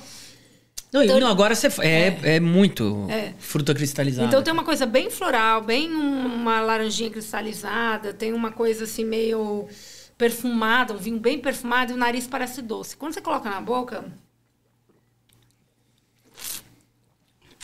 Esse vinho é engraçado porque o final dele é amargo. Então ele tem um amargor de final que fica. E é um amargor que dá um balanço. E o vinho é seco, mas a fruta é doce. E é uma fruta... o vinho tem residual de açúcar menos que 2, né? Então ele é super seco, ele é seco. Mas a estrutura da fruta é uma estrutura doce, mas esse amargor... No retrogosto, você fala. No retrogosto. Isso, tem um amargor que faz esse vinho ficar assim... Assim, não sei a opinião de vocês, estou falando aqui o quanto eu acho enologicamente uma obra-prima. Porque, assim, é uma maceração. Né? A forma da maceração para criar essa amargor, para balancear essa doçura da fruta, que é de uma uva que tem uma estrutura doce, eu acho que e outra, né? É uma coisa bem diferente, assim. Eu não trouxe para ninguém acertar, porque eu... Não, como assim não? Você roubou a minha fala, porque eu ia falar da laranja cristalizada. Por que a gente não vai acertar? Não, vocês podem acertar. Não, mas por que você acha que não... É assim, é uma uva... Então eu vou dar dicas, né? Uma uva... Boa, Ronaldo. É uma uva... Então eu vou dar dicas boas. É uma uva que é bem conhecida. Mata aí, quero ver vocês ela é bem conhecida, ela tem esse perfil floral e tal. Conhecida, hein? Conhecida. É que nós estamos com o auditório aqui, 947 pessoas aqui. O produtor gosta de rosé. No mundo todo, é conhecida no mundo todo. Ela é bem conhecida também para fazer vinhos fortificados. Faz vinhos fortificados, faz espumantes doces. Essa tá fácil. Mas Não, espumantes doces? Faz espumante doce, estilo método Ash. Então, assim, só que essa Moscatelzinho, uva... sabe? Só que essa uva, né, moscatel, ela tem 120 tipos de variedades. Mais até. É uma das uvas mais antigas aí. 120? Tem mais de 120. Eu ia falar 118. É isso. Mais de 100, o que eu sei, tá? Porque senão pode ser até maior. Mais de 120 tipos de moscatel no mundo. Só para vocês entenderem, Farroupilha, que é uma região aqui do Rio Grande do Sul, que faz espumante de moscatel, se eu não me engano, são 13 tipos de moscatéis diferentes autorizados. Caramba. Em Farroupilha. Eu não sei se é 11 ou 13, na indicação de procedência de Farroupilha. Então, essa é uma das moscatéis, que é uma moscatel rara. Tá vendo? Já acertei a uva aqui, ó. Já acertei rara, a uva. Que tem... só tem numa região em Portugal. Também achava que era de Portugal. Só tem uma região em Portugal que só fazia vinho fortificado, que não fazia vinho seco. Então é por isso que eu achei que ficaria mais difícil. Inclusive, antes da gente revelar o que a gente acha, Ronaldo... agora o vinho se torna mais interessante mesmo. E sabe o que é interessante? Na minha opinião, harmonizou perfeitamente. Assim, o que nós estamos comendo aqui, o Ronaldo? Com o que você acha que harmonizou? Nossa, com essa aqui, ó, de queijo aqui. Essa aqui vai bem. Foi, assim, espetacular. Eu quase acabei já. Eu concordo com você, eu também não consegui. Normalmente eu não consigo parar de comer. Hoje, com esse vinho, mais ainda, mais uma vez, temos o prazer de receber a parceria do restaurante Rafu. Restaurante com mais de 60 anos de mercado. Oferece as delícias da autêntica culinária árabe em 3 endereços. 25 de março, Brigadeiro e Ibirapuera. Produtos artesanais, sem uso de conservantes, com ingredientes selecionados e elaborados para preservar o verdadeiro sabor dos alimentos. Tudo isso faz com que o Rafu seja o salgado mais querido de São Paulo, quiçá do Brasil. Quiçá do mundo. Esqueci de comentar os endereços. 25 de março, Brigadeiro e Ibirapuera. Vocês já estão vendo os endereços aqui. Se quiser ver com mais tranquilidade, você pode dar um pause aí também, que aí vai parar. Mas se quiser ver com mais tranquilidade, porque você não consegue parar de olhar para o André Gaiofato, você entra lá no rafu.com.br e os dados estão todos lá. Tá bom? Valeu! Obrigado, galera do Rafu. Obrigado. É a propaganda da Casa Bahia, né? Eu posso abrir o vinho? Pode, porque a gente já sabe agora que é Velho Mundo. Eu ia chutar... Eu ia passar produtor? longe... Não, eu ia passar longe de tudo. Eu ia chutar Portugal, porque a uva de fato é muito aromática, uma das uvas mais aromáticas, assim, que eu acho das mais aromáticas, é uma uva portuguesa. Eu ia passar longe do moscatel... Eu ia falar que o moscatel também dá variedade, eu ia falar moscatel de Alexandria, mas aí você falou que só é plantado e a gente tem aqui, tem eu acho. Né? Mas Douro, Alentejo... Qual uva aromática que você achava que era portuguesa? Como é que fala? Aroma de violeta... Turiga Nacional. Turiga Nacional. Boa. Eu ia chutar Turiga Nacional. Não, achei interessante. Turiga Nacional era bem legal a ideia. O que você acha que é? Alentejo, Douro? Não tem. Não. Eu só ia falar. É porque ele tá, de fato, ele tem esse aroma floral, meio docinho e tal, não sei o que. Eu tenho certeza que é um vinho da Bacalhoa, cara. Porque, meu... Sensacional. É um vinho da Bacalhoa, da região de Setúbal. Para com isso. Foi fácil essa. Mas eu trouxe um moscatel roxo. O moscatel roxo faz os fortificados super famosos, não só da Bacalhoa. A Bacalhoa é uma das pioneiras, é quem mais tem moscatel roxo dentro da Península de Setúbal, mas também a gente tem o nosso vizinho, José Maria da Fonseca, que também faz moscatéis muito interessantes. Tem várias quintas em Setúbal, e eu tô aqui para falar de boas. Tem uma ilha ali, né? Tem uma ilha ali perto. Ali tem perto, ali tem a região de Troia, tem a região da Comporta, mas ali é uma península, né? Não é uma ilha, é uma península. A Bacalhoa também tem a Quinta do Piloto, tem várias vinícolas na região de Setúbal. A Bacalhoa é gigante de Setúbal, que eu tenho prazer de trabalhar e de representar no Brasil. E o moscatel roxo foi a primeira vez que alguém tentou fazer um vinho seco de moscatel roxo. E a gente, esse ano, no último... Foi o... Acabou de acontecer, do Nuno, da revista de vinhos, acabou de acontecer uma feira e o Bacalhau ganhou como o melhor rosé de Portugal. Então, que legal. esse aqui ficou... esses prêmios, obviamente, são sempre discutíveis, porque está comparando ali o que está dentro, mas já é uma indicação do como o vinho tem uma excelente qualidade. Que é uma evolução do mercado, né? Antes, o cara recebeu 100 pontos. Mas da onde recebeu? Quem é agora? É uma revista super renomada. Legal. E que eu também, além de acreditar muito nas escolhas, eu sei que as pessoas de lá de dentro são muito sérias. Então eu muito legal. Fiquei feliz com essa premiação, porque adorei esse vinho, cara. A gente sabe que é de um concurso sério, né? Olha, duas coisas. Primeiro, eu gostei de tudo, assim, da história, como você selecionou a uva, ele ser produzido em Setúbal e tal. Eu certamente vou comprar esse vinho e terá na minha adega. A próxima vez que for na minha casa, você fala assim, quero ver, vai ter esse rosé. Eles vendem para pessoa física também, Ronaldo. Alguns desses rosés lá. Esse é o primeiro ponto. Eu gostei bastante do vinho. Segunda coisa,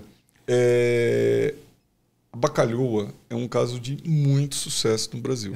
Por quê? Porque o que eu conheço de gente que não é que não entende, o cara não liga para o que ele vai comprar. Ele bebe, mas esse ele sabe, ele traz e ele quer. E ele confia, né? Impressionante. Como Marcas a marca boas. é forte.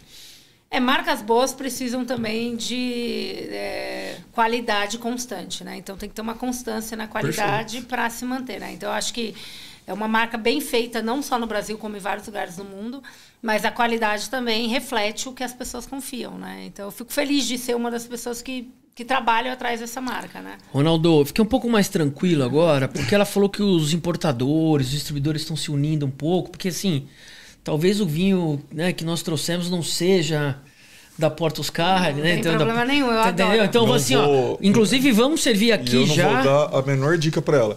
Enquanto eu vou servindo aqui, eu vou... a última pergunta a respeito do assunto, depois a gente sai dela, tá? Ainda com relação ao consumo, perspectiva, tendência, tal. Diminuição do teor. E é engraçado que a gente conversou, acho que foi com a Suzana, hein?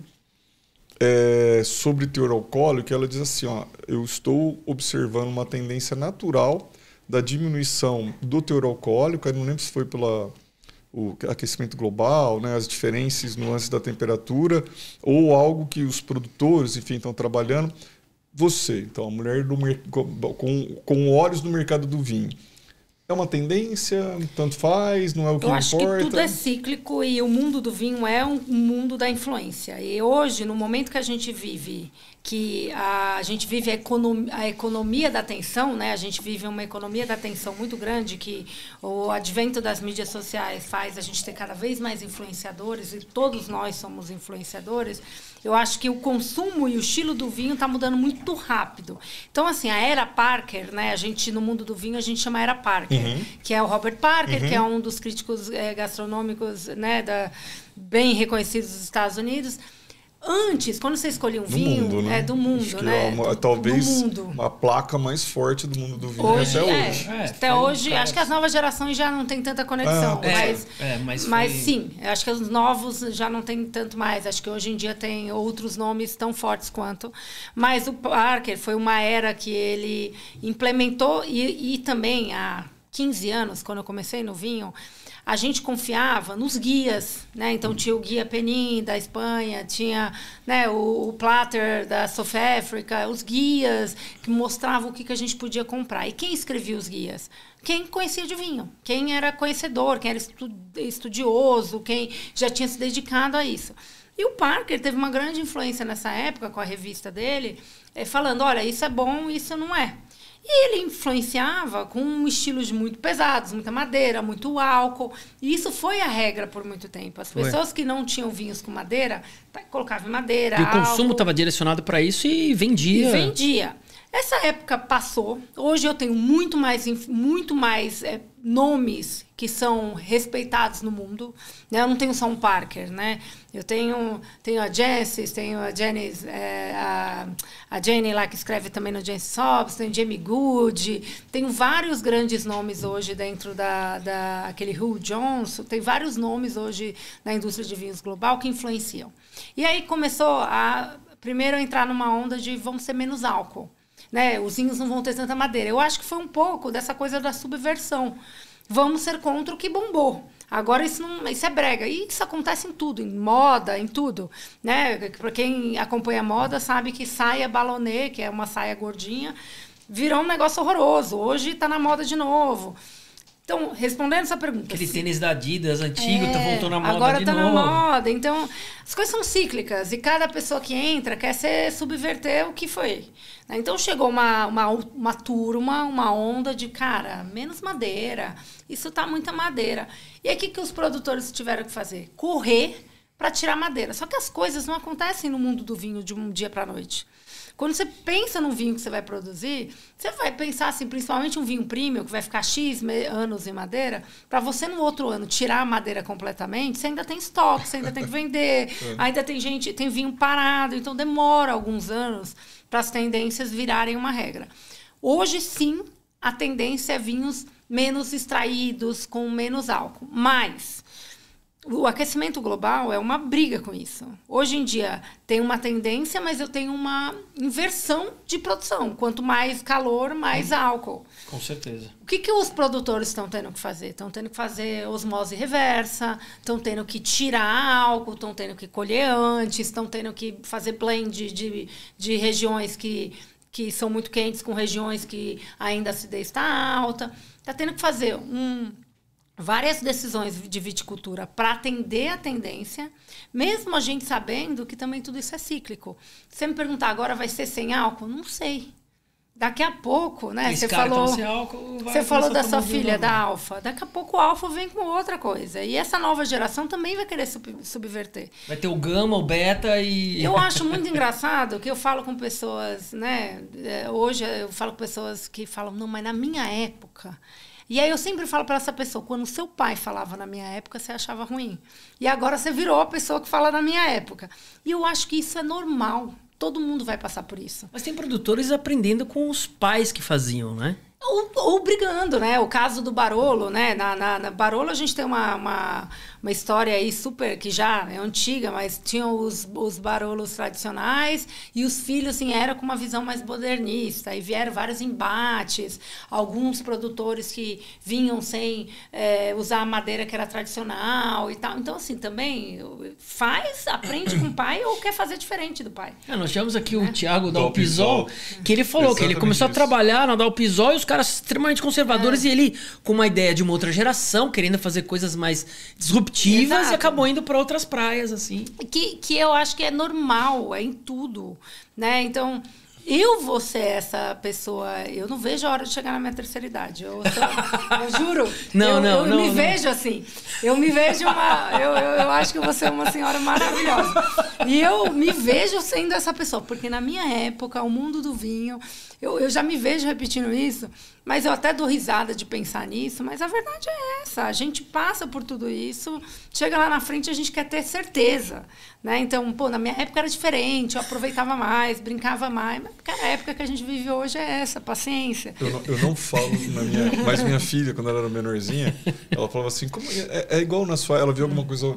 velho, ela falou assim, é da sua época, tá? Eu nunca falo. Mas você falou um negócio interessante, você falou de quando você chegar na terceira idade, então com certeza você vai continuar dando aula, né? Ah, sim. Imagino que você vai continuar dando aula. A gente tem um depoimento aqui acho que de um aluno seu. Vamos ver, quem será? Acho que é de um aluno seu. Salve André, salve Ronaldo, é um prazer enorme estar aqui mais uma vez no Conexão Tanino, esse podcast sobre vinhos que eu adoro. E hoje vocês estão recebendo a Karene Vilela, essa mulher incrível do mundo dos vinhos. Nós temos uma pessoa muito importante em comum, o Serginho Saraiva, um grande amigo, um fotógrafo que, segundo ela, fez as primeiras fotos dela. E eu conheci a Karene como aluno do W72, ela como professora, grande professora que é. E eu gostaria que ela falasse um pouco sobre esse lado acadêmico, né? Essa função tão importante e tão necessária no mundo dos vinhos. Então... beijo, Conexão Tanino. Beijo, Karene. Até a próxima. Um abração pro Juan. Você Grande toma cuidado, Juan. porque quem senta aqui acaba ficando amigo. O Juan se tornou um grande amigo nosso. E ele é do Espírito Santo, hein? Ele é capixaba. É capixaba. Eu acho engraçado como as coisas se conectam, né? Eu tinha até esquecido que o Juan era amigo do Saraiva. O Saraiva é um tio meu de consideração, ele é irmão da minha madrasta.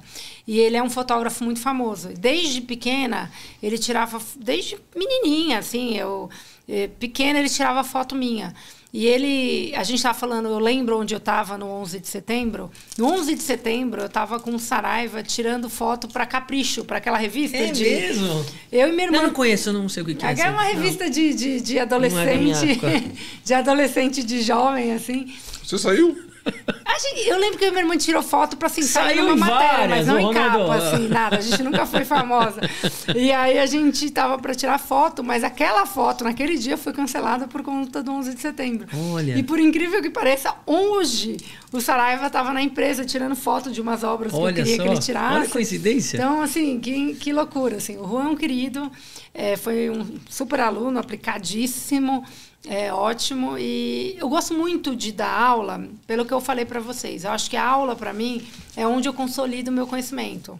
Não adianta só estudar e passar na prova. Eu falo, cara, para mim, na verdade, todo mundo pergunta, Karine, por que você está fazendo Master of Wine? E eu falo, porque eu tenho um privilégio... Era uma das perguntas que a gente tinha aqui, né? Então eu já vou responder. Eu tô fazendo Master of Wine. Porque eu tenho um privilégio de... Quando você tem um privilégio de poder... Porque são poucas pessoas que têm um privilégio de estudar, de fazer, né? Se a gente fazer um recorte real... Cara, você chegar, fazer um curso, como eu fiz, diploma na Inglaterra, afunila sim. O Master of Wine também é na Inglaterra. São pouquíssimas pessoas que podem chegar onde eu cheguei pelo privilégio que eu tenho, de poder investir na minha educação. Então, eu falo, cara, eu faço porque eu posso, porque é um privilégio que eu não quero deixar passar. Né? Então eu quero aprender, mas eu quero aprender para compartilhar. E porque seria muito injusto da minha parte poder aprender tanto e não dividir. Eu nunca gostei de dar aula, mas eu falava, cara, para que eu vou aprender tanto? Eu vou chegar num restaurante cagando qualquer regra. Eu não vou falar para meus amigos, olha, eu sei disso. Meus amigos não estão nem aí. E quando meus amigos chegam, eu falo, gente, põe o vinho de fora, põe na caneca, vamos beber, tudo bem. Não quero ser a enochata, mas eu preciso compartilhar. Então, foi o momento que eu falei, vou dar aula. E eu percebi que, dando aula, eu aprendia. Quanta coisa eu aprendi dando aula. Quanta coisa eu falo, cara, eu nunca parei para pensar nisso. Boa pergunta, vou atrás, vou pesquisar, vou perguntar uma coisa que eu não lembrava. Eu falava, porque nas minhas aulas eu deixo as coisas muito abertas. Assim, quer falar de outra coisa, vamos falar. Mas... E às vezes chega coisas que eu falo, cara, não sei responder. Então, se o aluno quiser dar uma viajada, ele pode. Se não atrapalhar a aula, pode. Mas se ele for dar uma viajada, se ele for viajar, é no turismo, né? Eu contrataria, sabe o quê? Quem? O seguro da... Chubb, é isso aí. Chubb Nosso Seguros, novo parceiro. Nosso novo parceiro, te protegendo em qualquer lugar do mundo. Vai dar um rolê, visitar uma vinícola... acompanhar a vai lá para Portugal, nas andanças dela pelo Brasil ou mundo, vai pela Chubb, melhor preço garantido, cobertura médica para qualquer urgência e atendimento em 24 horas. Passa outra folha, Felipão, fazendo um favor? Acho que nem tá lá outra folha. A outra folha então, tá perdão. só com a gente. Então a gente vai colocar depois aqui, ó, aqui embaixo ou aqui embaixo, o Felipão vai colocar um link onde você vai poder clicar e você vai ser direcionado para o site onde você vai poder cotar o seu seguro. Aí você vai segurar só um pouquinho, porque nós vamos disponibilizar um código do Conexão Tanino que vai te dar um desconto para esse seguro. E aí você vai poder viajar com segurança, um atendimento garantido 24 horas e com preço caprichado da parceria do Conexão Tanino com a Chubb Seguros. Você vai lá para Setúbal, para o Douro, para mas primeiro você, segurado. Clica aqui, vai lá e dá uma cotada. E aí espera, quando o André Gaiofato vier com o nosso código promocional, nosso cupom, você só insere lá e vai pagar mais barato ainda com toda a segurança. Valeu, pessoal da Chubb. Você aí segura um pouquinho. Saúde, hein? Para você comprar seu seguro viagem, para viajar para suas férias de final de ano, começo do ano. É isso? É isso mesmo, Ronaldão. Então tá bom. Olha, essa menina aqui é danada. Danada. A gente tava fazendo um merchan aqui, ela só começou a dar uma sacada no vinho. Era só ali, olhando ali. Já tá ligada da onde é, como é que faz. Ronaldo, ela trouxe um monte de coisa ali, cara. O que é que ela trouxe ali, ó? Olha, tava...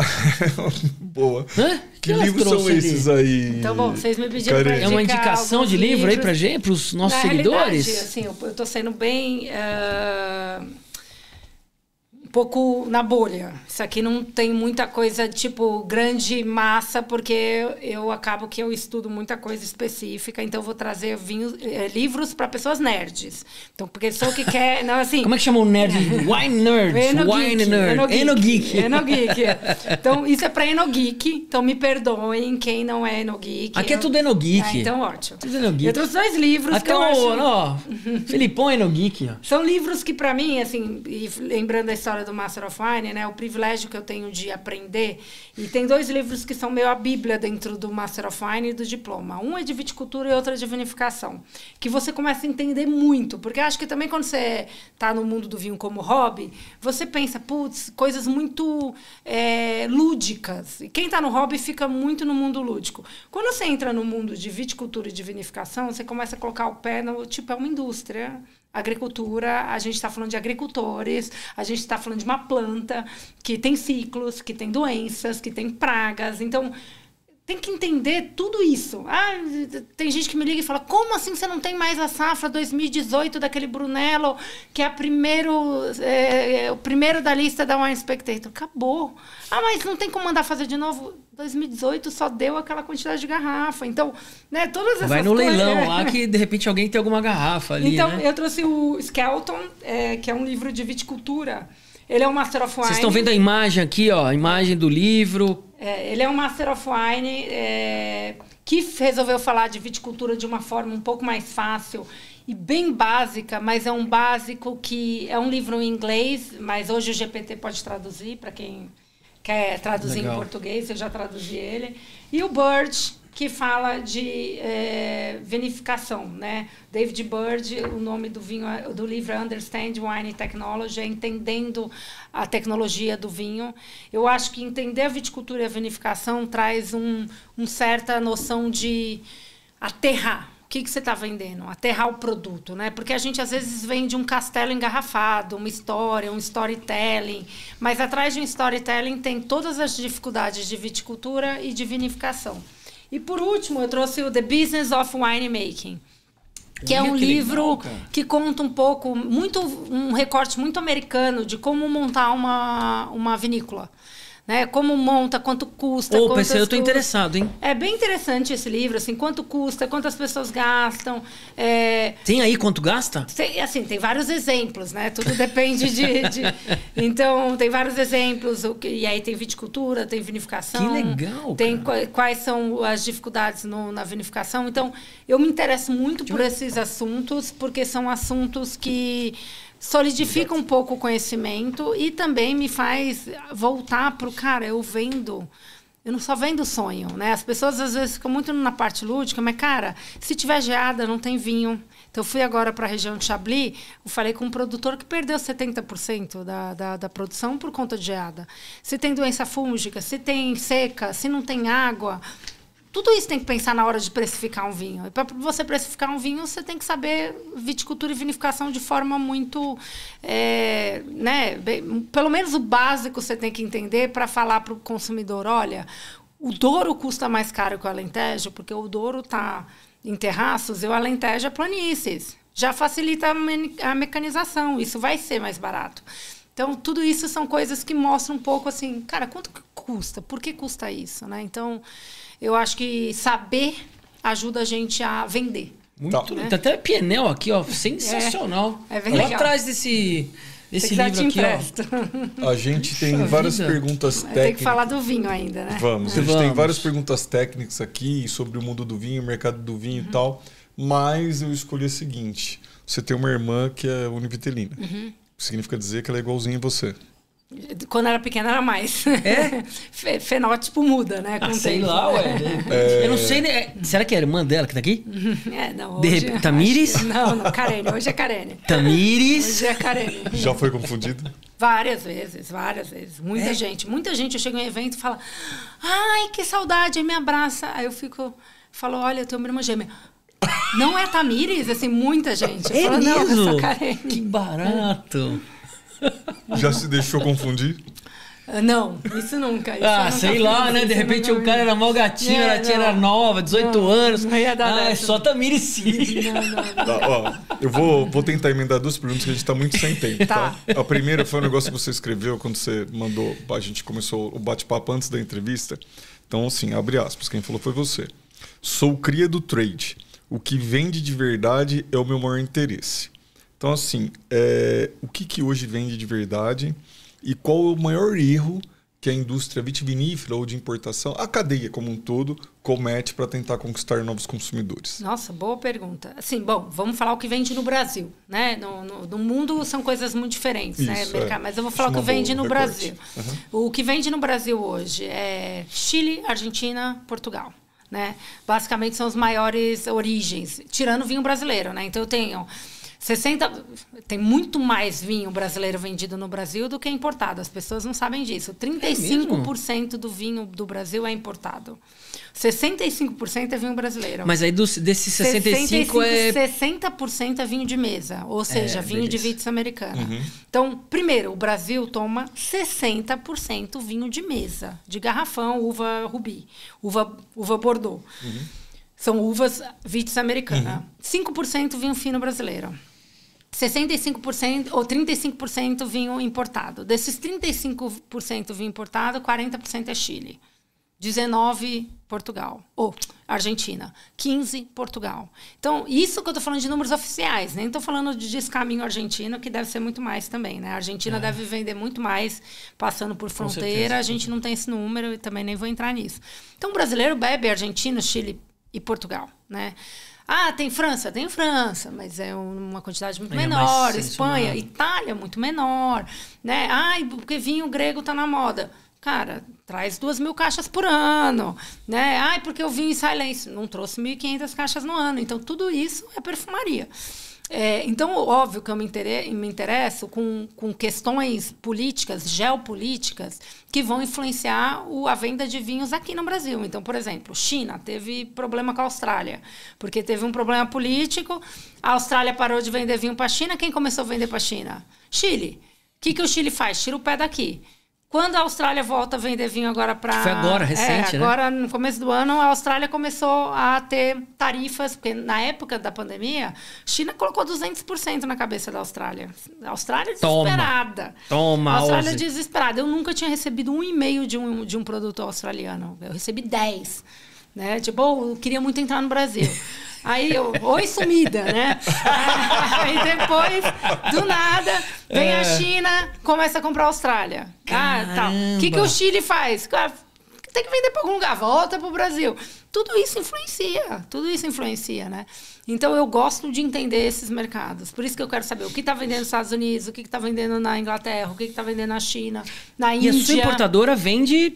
Não, basicamente minha importadora é vinho português. Mas tem alguns outros também, assim? Hoje eu trabalho com uma marca italiana e uma marca espanhola, mas é muito pequeno comparado com o que eu vendo de Portugal, né? A Bacalhau... O cerne é Portugal. Hoje só a Bacalhau e a Aliança, que são minhas principais marcas, são a quinta maior marca de vinhos portugueses no Brasil.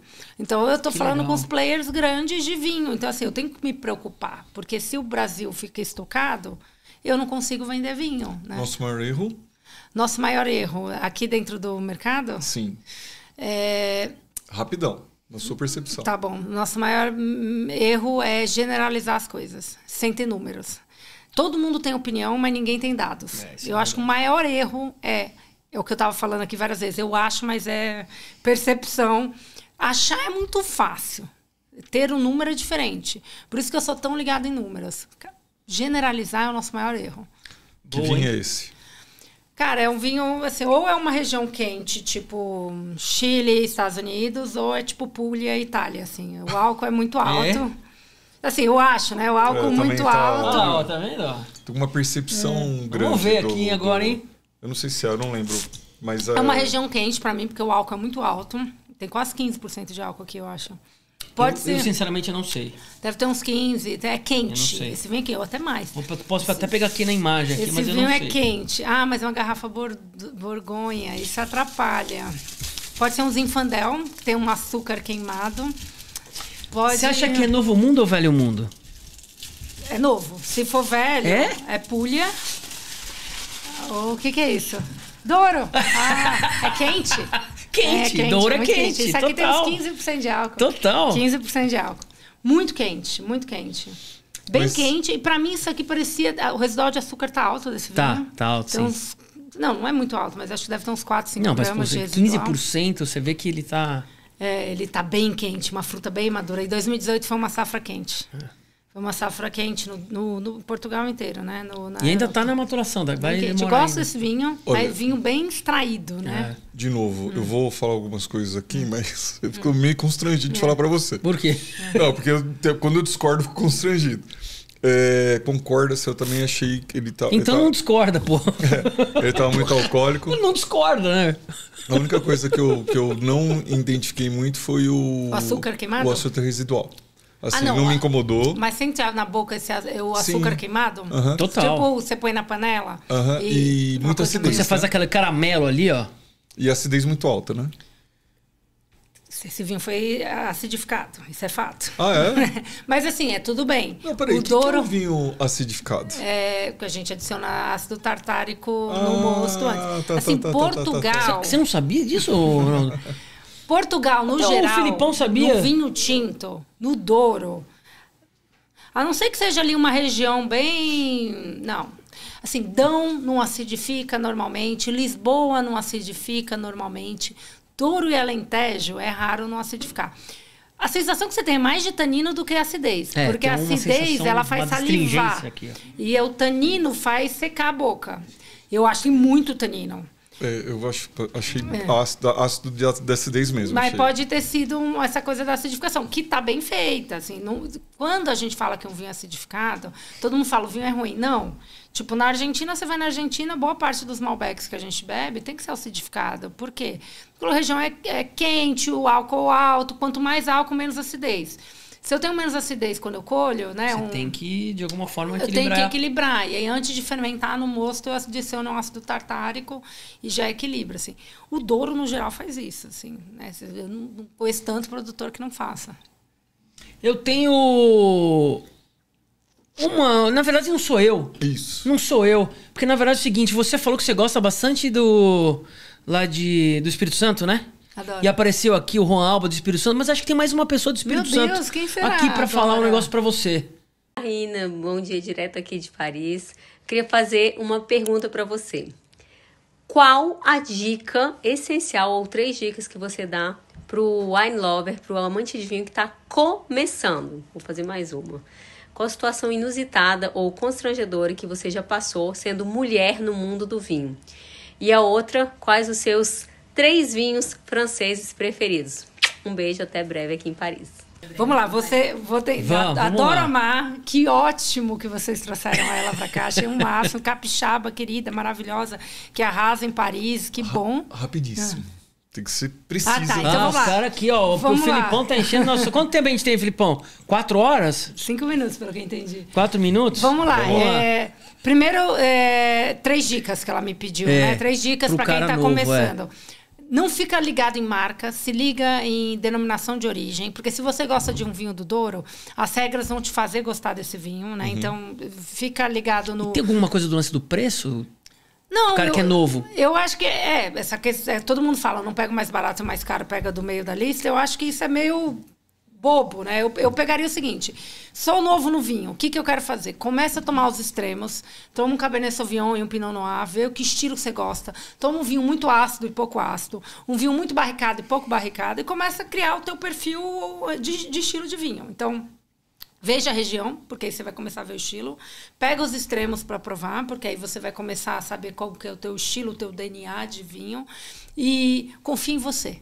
Muita gente nova fala, não, mas o sommelier falou tal coisa e talvez eu não sei nada, então esse vinho ele falou que não é bom, mas você gostou? Confia em você. Daqui a pouco você vai beber outra coisa e vai achar legal. Então anota, confia no que você gosta. Gostei desse né? Então, aqui. Eu confio muito em mim, Ronaldo. Agora a Marina perguntou o que eu passei constrangedora como mulher. Cara, ser mulher no mundo do vinho é sempre extremamente constrangedor. Mesmo hoje em dia. Toda feira há 15 anos de vinhos, atrás devia ser pior. Toda né? feira de vinhos, ou alguém tá bêbado e acaba fazendo uma piada sem graça, acaba sendo indelicado, ou sempre acha que eu sou atendente do... Assim, todo mundo sempre acha que eu sou a contratada que não sei nada de vinho. Tô lá, assim, a pessoa não sabe quem eu sou. É assim, ela foi contratada para estar aqui, não sabe... Outras mulheres que falaram isso. E assim, não é desmerecer. Qualquer pessoa que tá lá, ela sabe por que ela tá lá. E as pessoas têm que ser tratadas iguais, desde a pessoa que é dona da importadora até a pessoa que foi contratada realmente para estar lá. Mas as pessoas, eu vejo que nas feiras de vinho, lógico, muita gente já sabe quem eu sou, me trata como a menininha que está ali servindo vinho. Tipo, né? E aí vem me dar aula, assim, todo mundo quer me dar aula. E eu tenho uma paciência de joia, eu escuto e tal, mas assim... No fim do dia é constrangedor para a pessoa depois. Que depois que ela percebe com quem ela está falando, ela fica sem graça, entendeu? E a terceira coisa, ele me pediu 3 regiões preferidas. Não, 3 vinhos. 3 vinhos franceses, hein? Então eu vou bater em regiões que é mais fácil. Tá ficar bom, fácil. Tá bom. E a Má, ela é super boa wine hunter na França. Para quem for para a França e quiser saber de vinho francês. É uma das lojas mais, assim, de vinho Paris é, assim, um sonho. Infelizmente ela não conseguiu vir aqui, que ela teve que voltar. Ela é maravilhosa, eu sou super fã dela. Eu sou fã de champanhe. Amo. Para mim, champanhe é sempre a resposta. Is always the answer. Champanhe, cara, é champanhe, assim... Dá-lhe Fórmula 1, né? Is always the answer. Dá-lhe Fórmula 1. Champanhe. Eu sou apaixonada pela Alsácia. Riesling. Acho que Riesling é... Quando você entra na igreja de Riesling, você se converte, nunca mais sai. Talvez também por causa da Fórmula 1, porque tem aquele, né? Aquela coisa de petróleo ali, ó. Aí, ó, tá vendo? Fórmula 1. E eu sou apaixonada pelo Vale do Loire. Eu sou apaixonada por Vouvray. Eu adoro Vouvray, Chenin Blanc. Eu acho acidez. Eu gosto de vinhos ácidos. Então, eu peguei 3 vinhos muito ácidos, porque eu adoro acidez. Adoro vibrância. Eu adoro coisas, assim, que tem tenais, assim. Então, eu gosto de verdade. Muito legal. Tem a última pergunta, né? Então, nossa última pergunta tradicional. Que hoje... Não tem... Não? Já foi todo mundo? Foi. Então, não. Tem só a minha pergunta tradicional. Que não sou eu que vou fazer essa pergunta. Tá. Vai ser... Quem que vai ser? Ai, meu Deus. Vamos escutar. E aí, boa noite, Carene, tudo bem? Minha querida Alexandra Corvo aqui. Eu queria em primeiro lugar, obviamente, parabenizar você por todo o trabalho que você vem fazendo. Era óbvio, né? Em sala de aula a gente vê a diferença entre alunos. E era óbvio que isso aconteceria, né? Isso aí a gente, como professor, acaba... a gente identifica quem vai e quem não vai pra frente. Mas, óbvio, você já estava encaminhada quando você veio estudar aqui. E a minha pergunta, na verdade, não sei se é uma pergunta, mas uma curiosidade sobre qual que são teus planos para tua própria carreira, né? Então, assim, agora você está fazendo um monte de coisa legal, mas o que você pensa, onde que você pensa focar, né, dentre todas as atividades que você está fazendo, qual que vai ser seu futuro foco, quais são seus planos, e é isso, tá bom? Um beijão e apareça, sabe que aqui o Ciclo das Vinhas é a sua casa. Adoro, Ale. Gente, eu tô chocada porque é difícil responder rápido, perguntas tão incríveis. A Ale foi minha professora, é uma grande amiga, uma pessoa que admiro muito no mundo do vinhos, uma resiliente, né? Você vê que na cultura dela do boxe e tudo, e ter uma escola única numa cidade em São Paulo e viver daquilo, eu admiro a Lê, assim, absurdamente. E meus planos... Difícil falar de planos num mundo tão incerto, né? Eu acho que querer controlar o incontrolável já faz parte da minha obsessividade, mas eu tenho trabalhado em psicanálise há alguns anos que não tem muito como sempre... controlar, mas eu vejo coisas muito claras na minha carreira, né? Eu quero continuar sendo uma embaixadora de vinhos e a cultura do vinho dentro do Brasil. Eu me vejo como essa pessoa, por isso que eu não tenho nenhum problema de falar de qualquer vinho, de qualquer vinícola, de qualquer importadora. Eu quero continuar trazendo conteúdo do que eu aprendo fora para cá. Claramente, o Brasil está pelo menos 15 anos atrás dos mercados maduros de vinho. A gente está muito aquém em consumo, em quantidade, em conhecimento, em tudo isso. Mas o Brasil tem uma curva de aprendizagem muito rápida e eu quero fazer parte dessa revolução. Assim, eu quero fazer parte do momento que o Brasil vai ser visto pelo mundo. Assim. Então, eu estudo também no Master of Wine para falar, e hoje, dentro do Masters, a única pessoa que aparece reconhece como brasileira estudante sou eu. Tem mais 2 pessoas estudando no Master, uma mora nos Estados Unidos e outra na Alemanha, mas a única estudante que está o nome Brasil sou eu. Não tenho nenhum orgulho disso, porque eu acho que o ideal era que tivesse 30, 40, 50, porque os Estados Unidos tem 300 estudantes no Master of Wine, os Estados Unidos têm 30, 40, a Inglaterra tem 30, 40. Então, demonstra o quanto o Brasil ainda não está preparado para ser um player importante no mercado do vinho. Então, toda vez que todo mundo fala, essa é a única, eu falo, espero que não. Espero que eu seja a primeira de muitas. Né? De primeira estudante, primeira, né, mulher que mora no Brasil estudando Master, que está aqui dentro do país, acredita que pode fazer daqui, apesar das dificuldades todas, porque eu estou muito longe dos mercados maduros. Então, eu realmente quero não só terminar o Master, como eu sei que é uma empreitada muito longa e não sei quanto tempo eu vou demorar para isso, e se vou terminar, espero que sim, mas poder ser uma grande embaixadora do mundo dos vinhos dentro do Brasil e o vinho também se unir com uma voz vocal, que eu acredito ser a minha voz. Então, eu quero muito usar a minha voz para poder unir cada vez mais os players brasileiros e a gente conseguir fazer alguma mudança real no mercado. A gente não está fazendo o Master of Wine, mas a gente faz parte dessa revolução também. Faz parte dessa revolução. Isso, pensei que você ia fazer outra pergunta. Não, fazemos parte da revolução. Karine, olha, segurei o André aqui com medo dele fazer outra pergunta. Nosso tempo acabou faz tempo. Mas deixa eu fazer uma última... Não, brincadeira. Passaria mais 2 horas tranquilamente com você. Vai ter que voltar aqui, né? Simplesmente sensacional. Vai ter que voltar aqui. Adorei, sensacional. Ela nem comeu a esfirra? Não, eu vou comer agora. Ó. Gente, obrigada de verdade. Eu queria agradecer, falar que eu tô super emocionada com os depoimentos que vocês escolheram. Feliz demais de estar aqui, de conhecer vocês pessoalmente.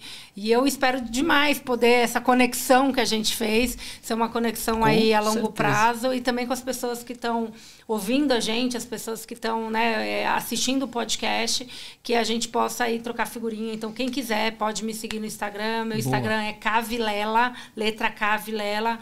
Pode me chamar lá, mandar mensagem, a gente troca figurinha. E eu espero de verdade que vocês gostaram aí um pouquinho da troca de ideias que a gente teve aqui hoje. Foi demais. Obrigado pela confiança. Meu nome é Ronaldo Galo. Eu sou o André Gaiofato. Nós somos o Conexão Tanino. Saúde. Saúde. Obrigado. Saúde.